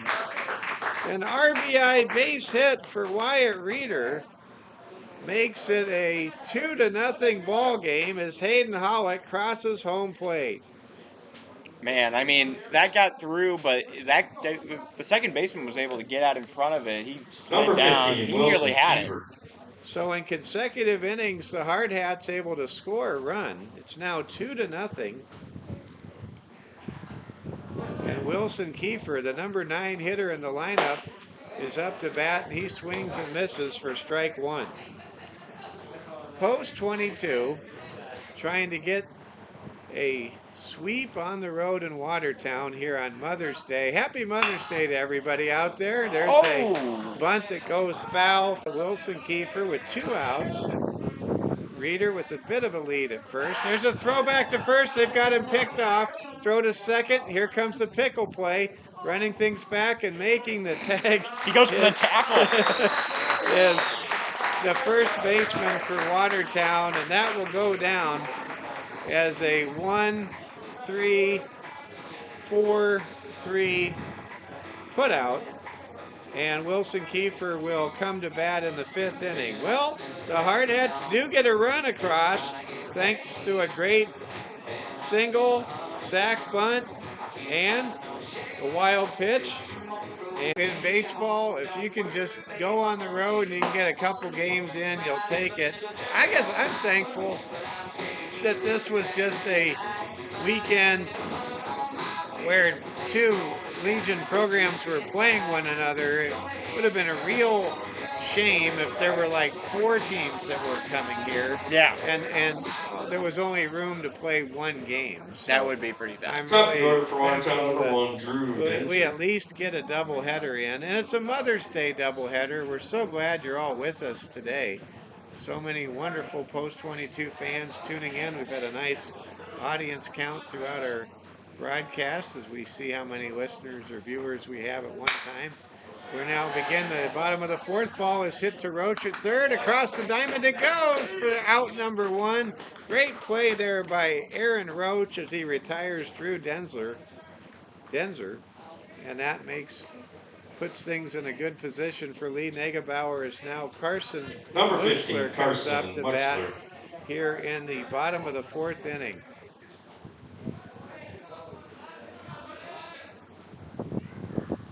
Carson watches strike 1 cross the plate from Lee Negebauer. Carson struck out his first time at bat back in inning number 1. Lee Negebauer on the edge of the rubber, kicks and fires, and that pitch is low and inside for a ball. Lee has pitched extremely well today. He's only given up 1 single. Otherwise, he's been nails. Here comes Lee's 1-1 pitch to Carson Muchler, and that's a swing and a miss, strike 2. Lee, when he takes the speed off one of his pitches, he's basically taking about 24 miles per hour off compared to normal. Ball is smacked foul by Muchler, and we will do it all over again. There's so much room in foul territory here because, again, we've mentioned several times today, this is a field used for both football and for baseball. That's down post 17 with 5 strikeouts in the game. Jack Hesh now coming to bat. Jack flew out with a very soft liner to Wyatt Reeder at second base to end the 1st inning. Here comes Negebauer's pitch to Jack Hesh, and that's a swing and a miss for a strike. He's getting a lot of whiffs right now. I think we're seeing about as many whiffs against Lee Negebauer as we saw with some of the wind farms on the way over here. There's a ball dribbled to the shortstop, throw to first in time, and a 1-2-3 inning for the third time in 4 innings for Lee Negebauer as Wilson Kiefer throws a missile to Alex Dietrich at first base, and that is a 1-2-3 inning. No runs, no hits, no errors, nobody even close to reaching base as the Hardhats roll in the bottom of the 4th behind ace Lee Negebauer and through 4 innings of play. It's post 22 too, and the Watertown post 17 baseball club nothing. Now with the 5th inning, the voice of Hardhats TV, here's Oliver Fell. Man, that was something. I mean, Negebauer just kept on mowing him down. And then Kiefer with a throw there. That was really strong. He was able to put it right on the money for Dietrich. Really impressed by all of that. So to start out the do-up here for the Hardhats in the 5th. Our 2nd inning went through the same 4 people, and as our 4th inning. So our 3rd inning is going to have the same do-up as the 5th. So that's that. They are staying with Rylance. I would get it. It's 2-0. It's not that bad.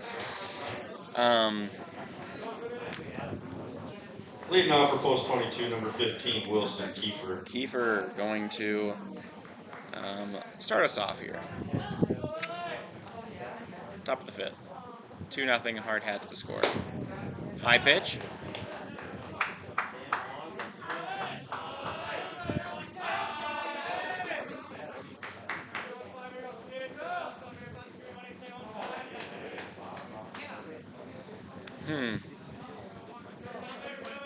Kiefer batting a pretty good average as well.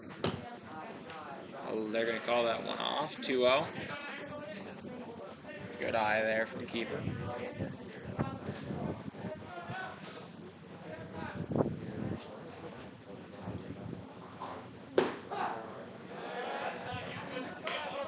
Yeah, Kiefer batting .389 coming into these two games today.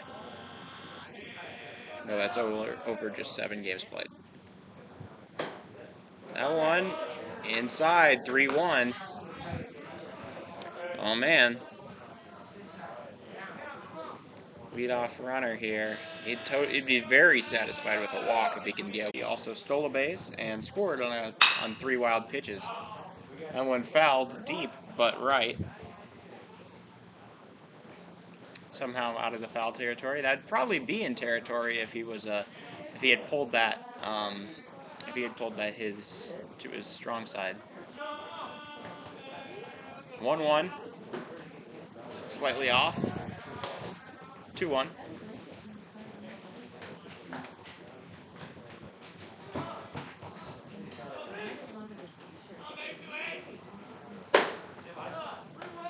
.3-1 count. That one high. Farley, he got the walk last time on a 3-2 count. Let's see if he can do it here. All right, the pitch.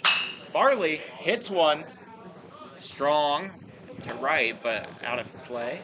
3-2 count. 3-2-1. And he was able to get the walk last time. We'll see if he's able to do something here.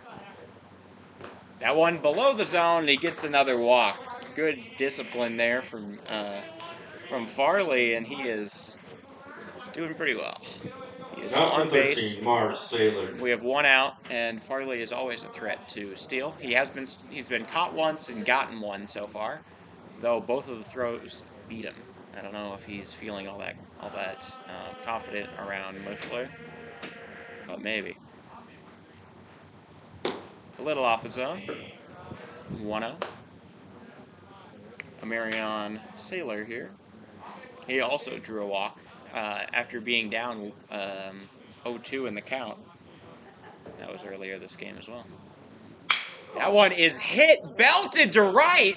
It's going to get back to the wall. Farley is going. Sailor's rounding to second. He's going to stay there. Farley's coming in. The throw off target, and he's going to score. RBI double, and Marion Sailor, and now the Hardhats are up 3-0 in the top of the 5th.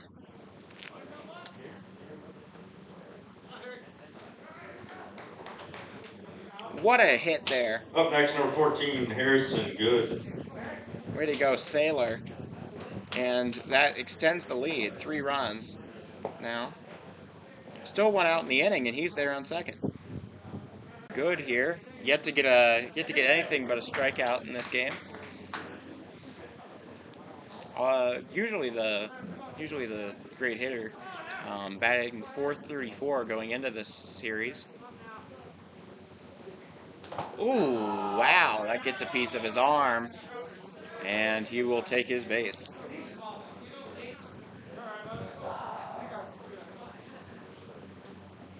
Still 1 out. Runners on the corners. Ryland's gonna get a little talk too from his catcher.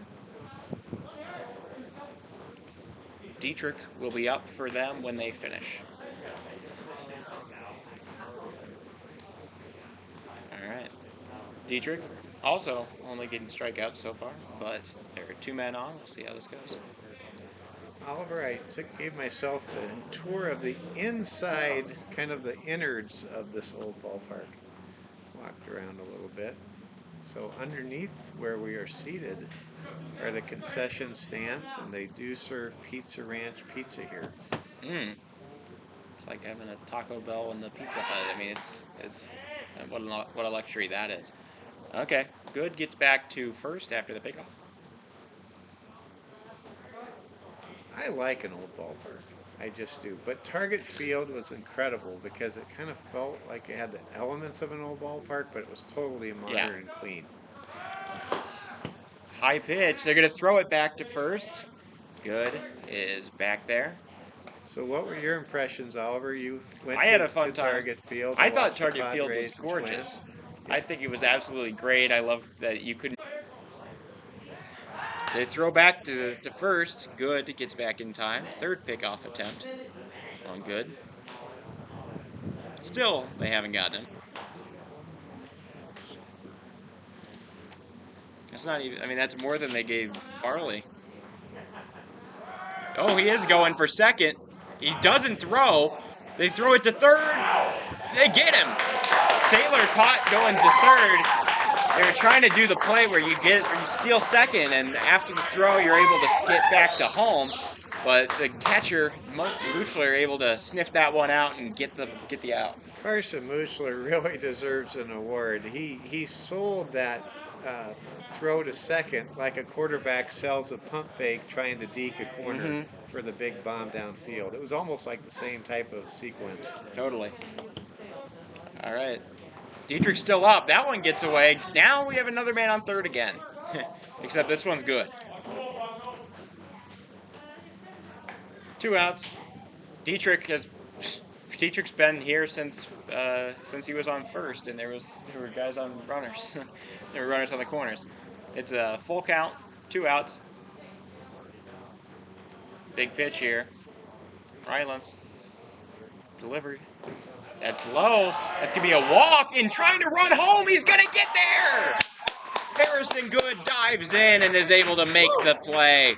It is now 4-0 Hardhats. Wow, that was just a very aggressive heads-up play by the one and only Harrison Good. That was just marvelous. Well, he's able to make advantage of that. Most people would maybe get a little bit number 20, Hayden confused by the fact that it was a walk, but also I think most players in that situation would have hesitated to just see where that ball was going to go, but Harrison just went for it and it paid off. They had to check in on Dietrich. Hayden Hollick now up. He had a single the last inning here. Man on base.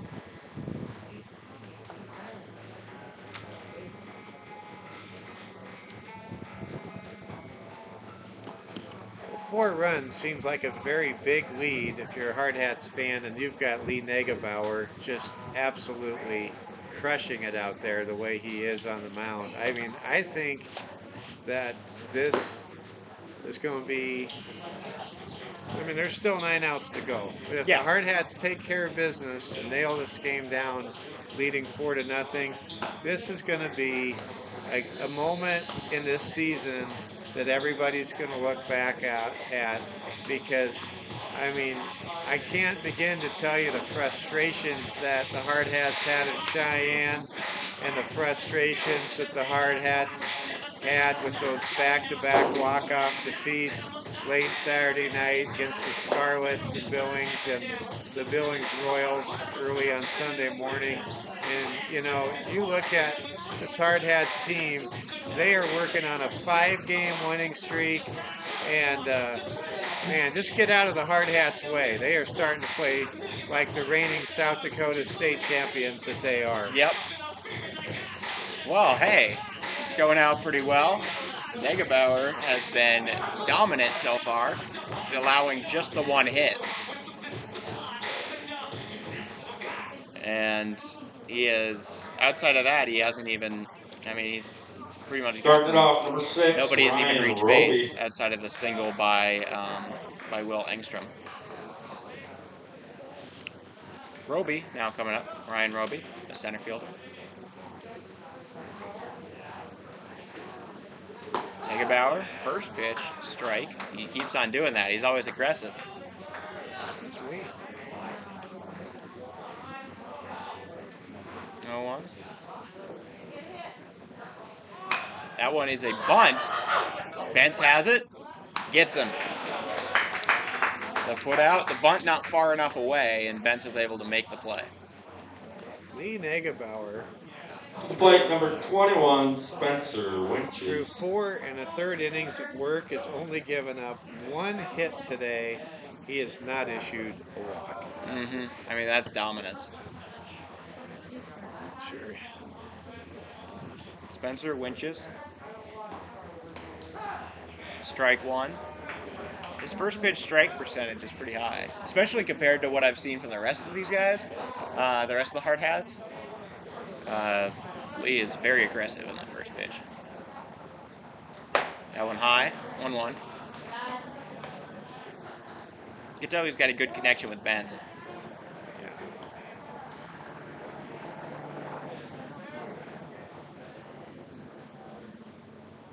Swing and a miss. He gets him on some sort of breaking ball.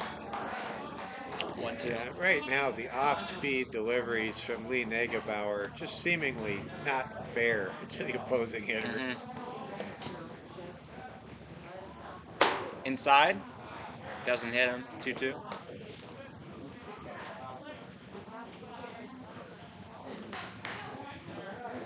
Starting to pick up a little bit of wind. Maybe 4 or 5 miles an hour. Swing, but it was fouled, but not quite caught on the foul tip. So we're going to go back to a 2-2. The first foul tip I've seen Bentz not get today. Been pretty great at that. That one in the dirt, full count, 3-2-1.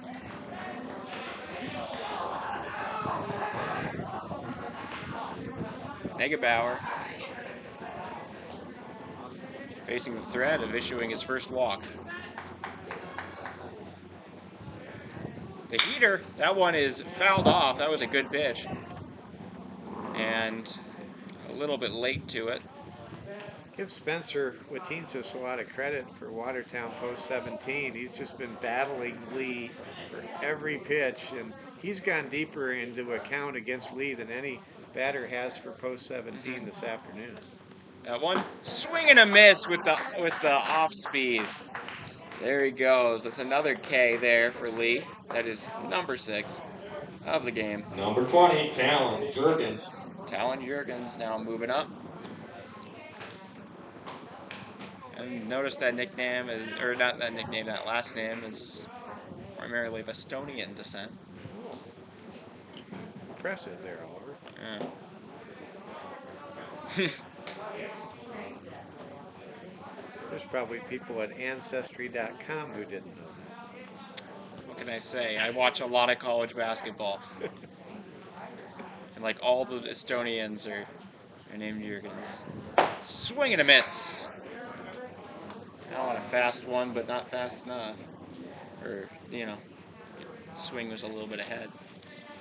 Anyways, Jurgens. 1-1. Low pitch.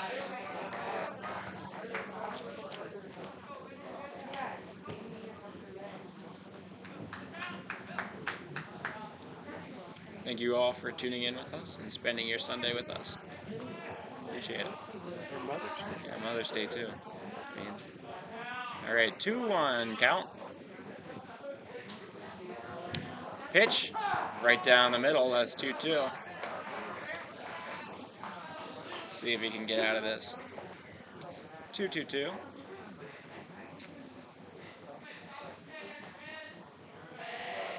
To Jurgens. That one, he thought he got it, but nobody. But he did not get the call from the ref or from the ump. He was starting to walk out, but not quite painted the zone, I guess. Full count. That one is hit to center, right center. It's getting past Sailor slightly, but they are going to get it to first, or he's going to stop at first. It's a single. Yeah, every strike zone's different. In the first game, that definitely would have been To the rung plate, out as number a 9, strike. But Austin. the I don't outside know. corner, the He outside was having corner- trouble with the outside. It was mostly the inside he was calling. But He was the calling outside strikes. corner was there in the first game. Okay. It was not been there in the second game. Okay. That one low. Ben's able to keep it in front of him. Ball one. Got to be frustrating for Negebauer. He was ready to head into the dugout. Yeah. Now he's got to keep on pitching, and he allowed a single.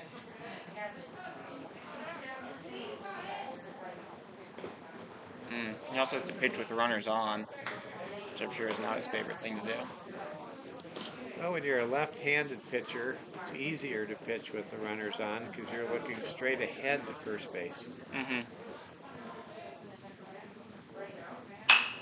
That one is popped up into foul territory. Bentz. Oh. It almost hit the Sandlot dog. Oh my gosh. Very They could have close killed him. to hitting the dog. The Sandlot dog. He's going to get a ball from Baby Ruth. Oh my. That would have been a tragedy here in Watertown. That would have been horrible. Thankfully, the good Lord protected the Sandlot dog, and the dog's owner. All right. Pitch gets it by him. 2-2.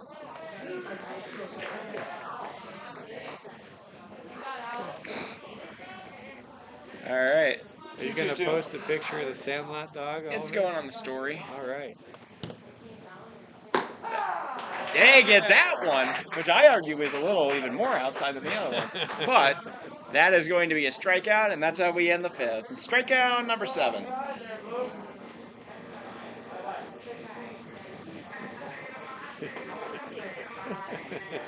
Four runs, and the Hardhats were able to post 4 hits against Rylance, and give credit. He did get 8 Ks. He got 8 strikeouts. Strikeouts. And, but that was mixed in with quite a few damaging wild pitches. And the wildness and the strikeout total somewhat reminiscent of Nuke LaLoosh and Bull Durham. This was a situation where you've got a lot of wildness going on, but you also have a lot of strikeouts going on.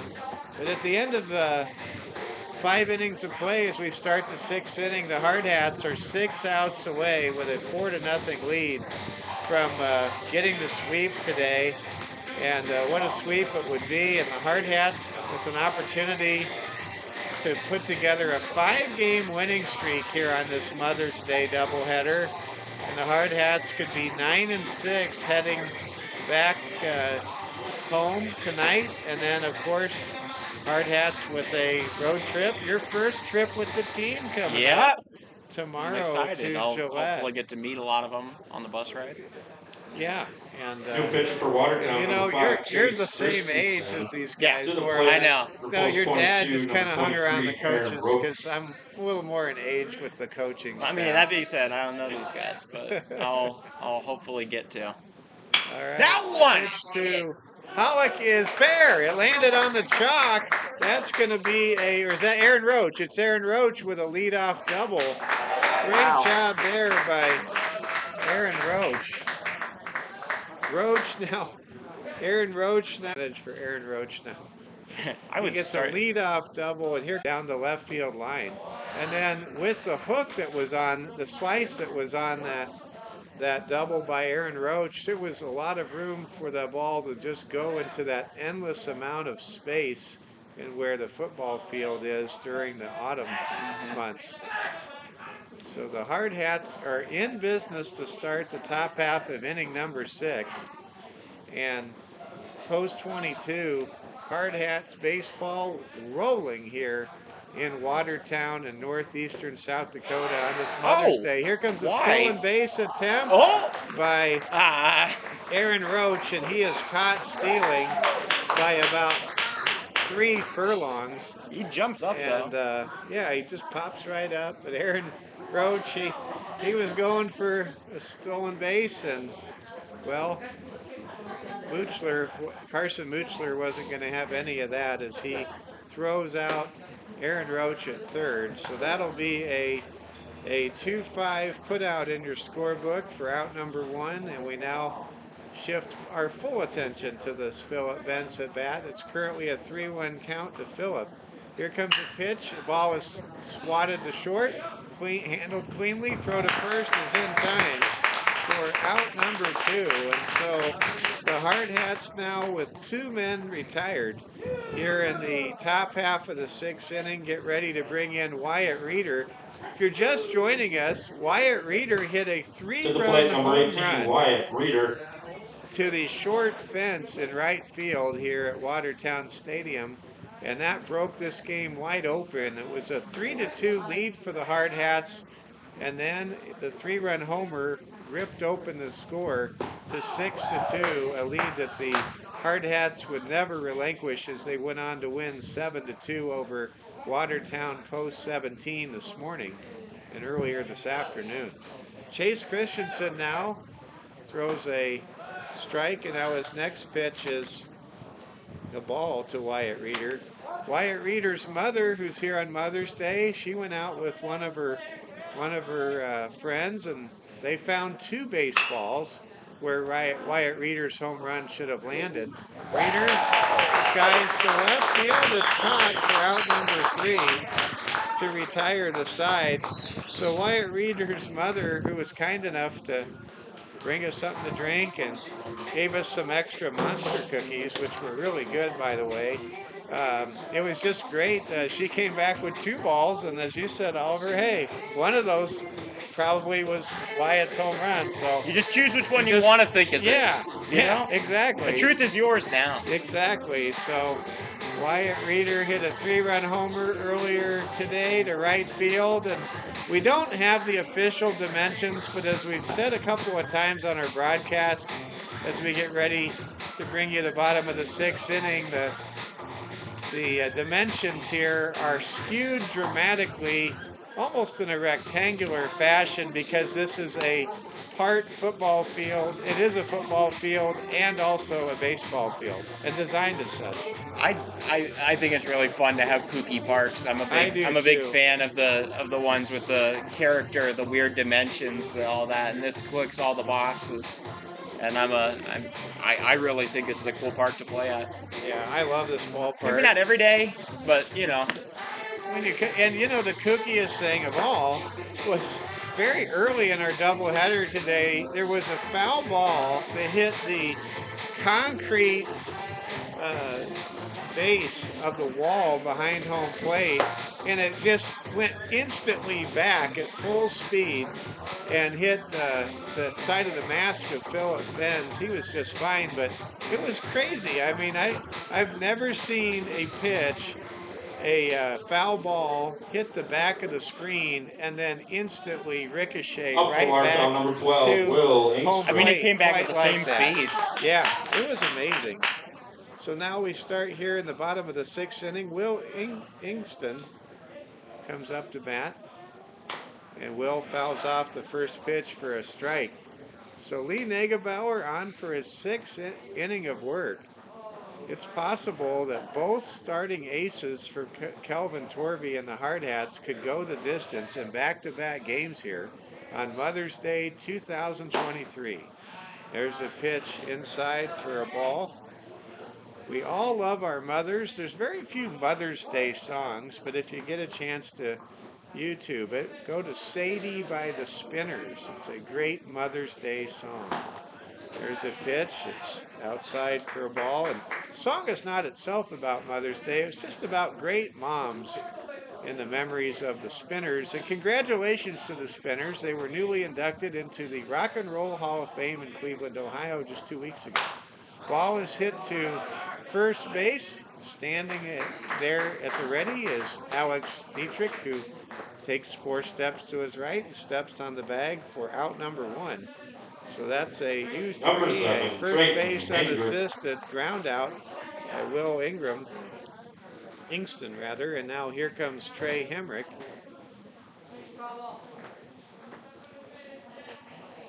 Trayton Hemrick comes up to bat. Lee Negebauer just doing his business. He draws a swing and a miss for strike 1. Trey only appearing for a second time today as the number 9 hitter. Lee Negebauer has just been magnificent. Usually a number 9 hitter by the 6th innings, batting for the 3rd or 4th time in an American Legion game, but not here. There's a swing and a miss strike for a strike. Count is 1-1. Here comes Lee's pitch, and it is over for strike 2. Lee Negebauer 1 strike away from getting 8 strikeouts. That would match the total of Caden Rylance, the Watertown Post 17 starter in this game. And there's a high pitch outside by Lee Negebauer. Lee just getting it done today in the bright, beautiful sunshine here in Watertown. Lee kicks and fires. 2-2 pitch is outside, and the count goes full. Trayton Hemrick trying to get on base. The Hardhats lead 4-0. We're in the bottom of the 6th inning. Hardhats are 5 outs away from a doubleheader sweep and a 5th consecutive victory. Pitch by Negebauer's popped up. Dietrich calls for it and makes the catch on the infield fly. And the Hardhats are now 1 out away from keeping the score 4-0. To the plate, number 1, Through 6 Drew innings of Denzel. act base and through 6 innings of play, Lee Negebauer and the Hardhats are rolling with a 4-0 lead at venerable Watertown Stadium here in Watertown, South Dakota, Watertown, USA. And with the 7th, and we hope the final inning, here's the voice of Hardhats TV, Oliver Fell. All right, well, that was something. Lee Negebauer truly dominant. I would also like to say that, hey, remember the third inning? Remember the 4th inning? Or remember the 5th inning? Yep, that's right. We're going back to Keeper, Farley, and Sailor again as our do-up. I see something. I'll have to double check on the pronunciation of Marion Sailor's name. But Marion, I think, is correct. I might have been doing a Mary on. Earlier Okay. you were A saying Marion. it a little Yeah. different. All right. Well, hey, we get. Many people refer to a Marion as Mars, and that's okay too. That's Okay. his nickname. His players call him. His Okay. teammates call him. But a Marion, as I am told, is the way to say the name. Okay. All right. Thank you.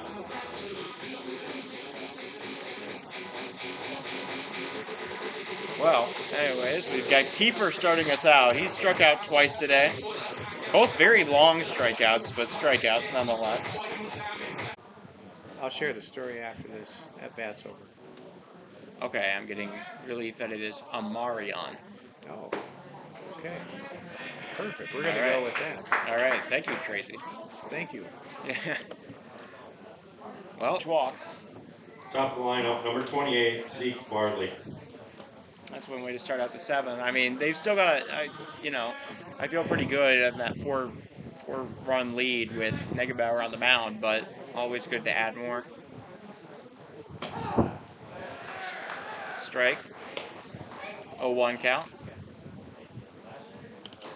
So on the way back from Cheyenne, it was a tough 3-game sweep at the hands of the post-6 Sixers, but Kelvin Torby said, well, this was after Lee Negebauer pitched 5 innings of 1-run baseball against the outstanding Cheyenne ball club that comes to Fitzgerald Stadium this weekend. Make sure you get your tickets for that, folks, but that series. But that one grounded, foul, just a little bit foul. What Coach There's a Torby, race for the ball. Coach Torby had to say, what Coach Torby had to share was he said, well, I know I've got 2 great aces to run with this year with Jacobs and Negebauer, and boy, have we seen that today. Yep. All right. Farley pops it up. First baseman calling for it. He makes the play. Out number 1 recorded. Pop up to first base. And the runner stays. And, yep. Number 13, Mars Sailor. All right, Amarion is up to bat. Amarion Sailor. Man on first. He's going. Kiefer gonna get away. The ball gets away. He's going to third. The throw coming in. It's gonna get him there, but he gets the steal and the extra free base.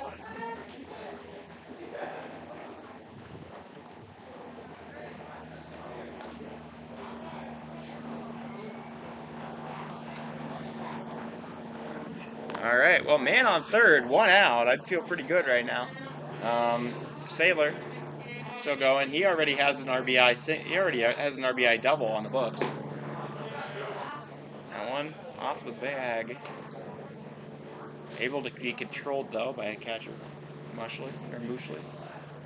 Mushler, my bad. It's Mushler. Yeah. All right, 2-0 count. Bounces to the backstop. Coming home is Wilson Kiefer. He's home. He gets clotheslined. He's fine. And it's 5-0 Hardhats. Just have to throw this out there for our Hardhats TV viewers. Hardhats have not lost since Oliver has been on the broadcast. I'm a well-known luck charm. This did not happen every time when I was by myself on the broadcast. Yeah. Well, looking forward to Cheyenne then. Yeah. Enjoy. To the plate, number 14, Harrison Good. All right. Well, Sailor takes his base. Still 1 out. You might be good luck. I might be. I have gone to 4 Chargers games against the Broncos in my high school time. I went to 4 of them, and I brought Broncos friends to 3. And every single time, the Chargers lost brutally, and they all made fun of me. So, I mean, I don't know about my luck really, but hey. That one is thrown back to first. He's fine. Able to get back in as Sailor. But 2-0 count to Good, to Harrison Good. Christensen doing a good job of keeping the ball away from the bats, but not exactly in the zone. 2-0. That one low, controlled. Mushler. All right, 3-0 count. Still 1 out. Good. Looking to get a hit on the day. He's been hit by a pitch, but has not gotten a hit this game. That one actually a strike. 3-1. Good idea to just sit on it no matter what. Make him actually throw you a strike. 3-1. Count here. And on Sailor, looking to jump, he does not. Good, fouls it off. Coach Torvey gonna fetch that one. There's a phrase in baseball about playing a hard 9. I would say today the Hardhats have played a hard 14.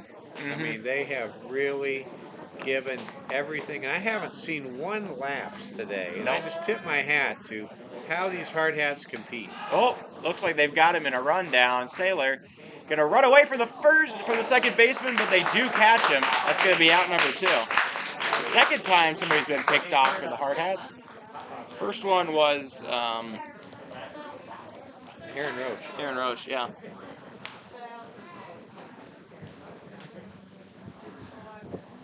Well, it's still a full count No, for actually, good. it was Wyatt Reeder. Wyatt Reeder. Back and forth.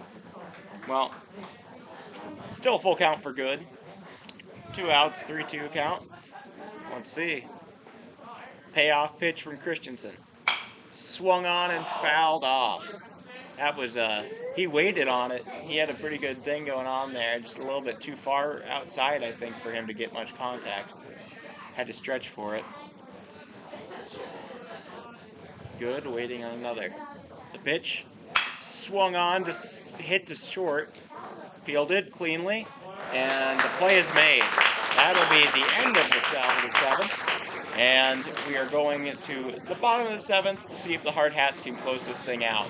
The score is 5-0 post 22 over Watertown 17. Post 17. And here comes Lee Negebauer. Who would you rather have out there to finish this one? Lee looking to go the distance. He's got a 2-hit shutout in progress. And here for the bottom of the 7th, the voice of Hardhats TV, Oliver Fell. You do be too nice. But it is... So the due up here, we've got Carson Muchler, Jack Hesh, and Ryan Roby in the due up. None of them able to do anything so far today, but that being said, the team really hasn't done that much in its entirety. So we'll see how that plays out. Need to make up 5 runs here to avoid the sweep. Negebauer just trying to get the shutout. He's still 1 out. I mean, there's only pitched 5.2 innings. Because they only had 2 outs in that 1 inning.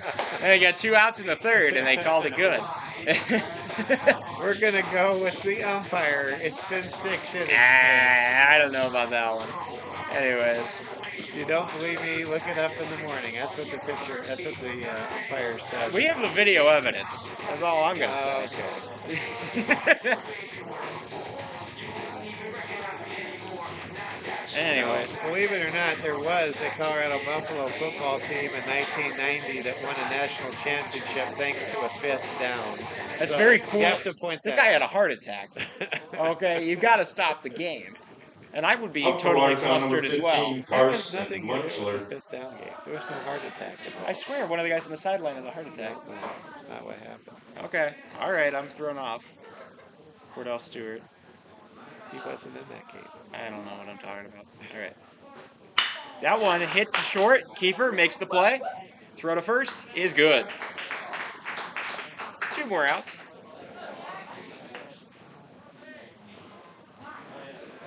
Is that Rashawn To the plate, no 10, Jack Hesh.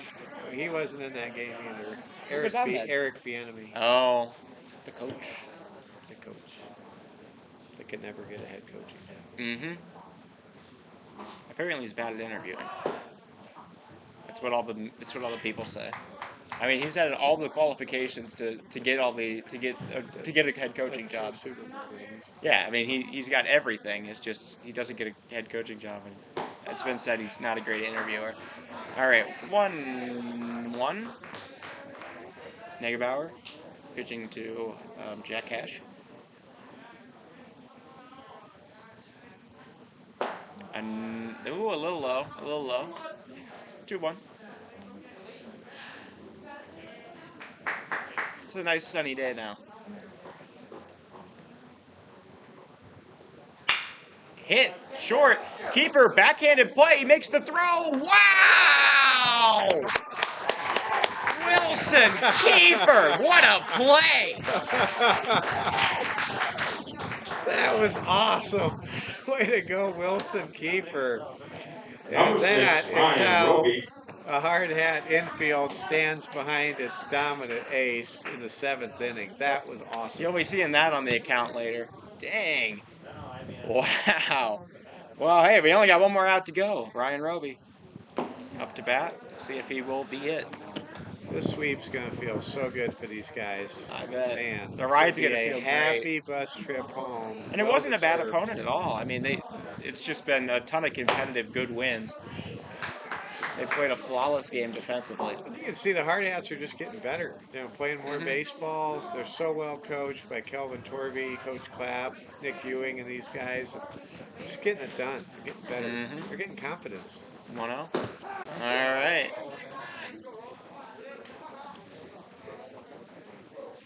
That one is hit up the middle. That's going to be a single. And the game continues. Ryan Roby.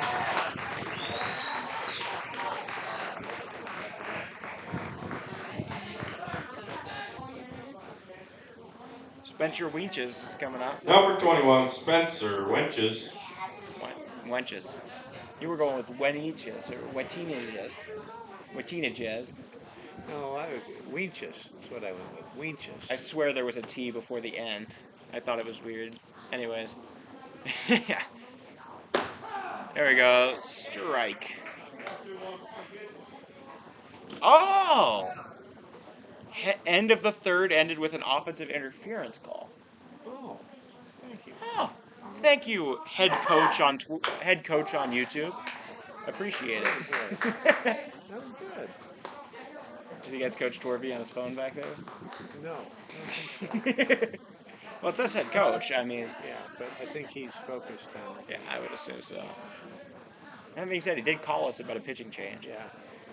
All right, 0-2. The last strike, maybe? There it is! A complete game. 3-hit shutout for Lee Negebauer. And that'll finish off a 5-0 win for the Hard Hats and a 2-0 and a 2-win series sweep here in Watertown. Lee Negebauer goes 7 innings strong, strikes out 8 members of Watertown Post 17, and the Hard Hats stand tall with a sweep here at venerable Old Ballpark Watertown Stadium, and the Hard Hats are going to have a very happy bus ride across the Rushmore State this afternoon and tonight.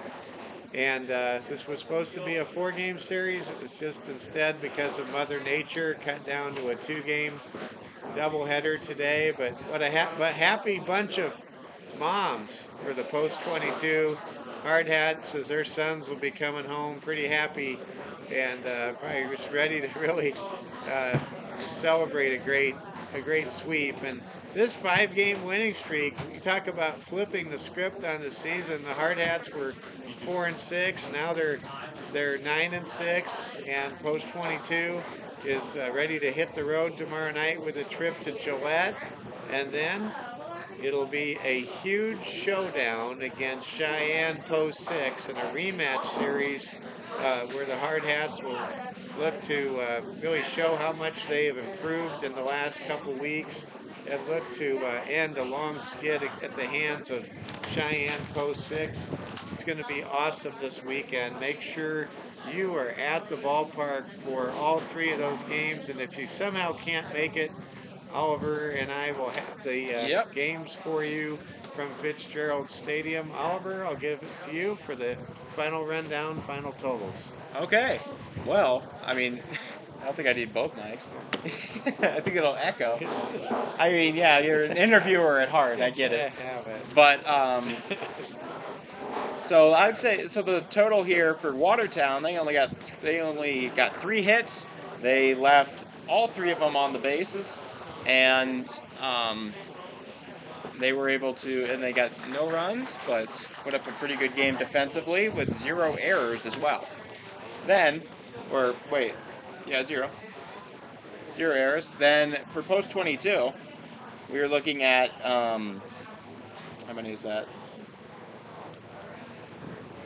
We're looking at 5, or sorry, that's 3 left on base. Oliver, we got to wrap it up. We got to get our equipment loaded in the Yep. bus here. So Well, thank you all for watching with us.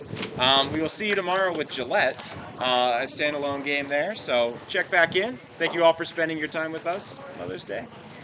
And we will see you next time. let me put the stream together for tomorrow. Okay, can we end it? Yeah.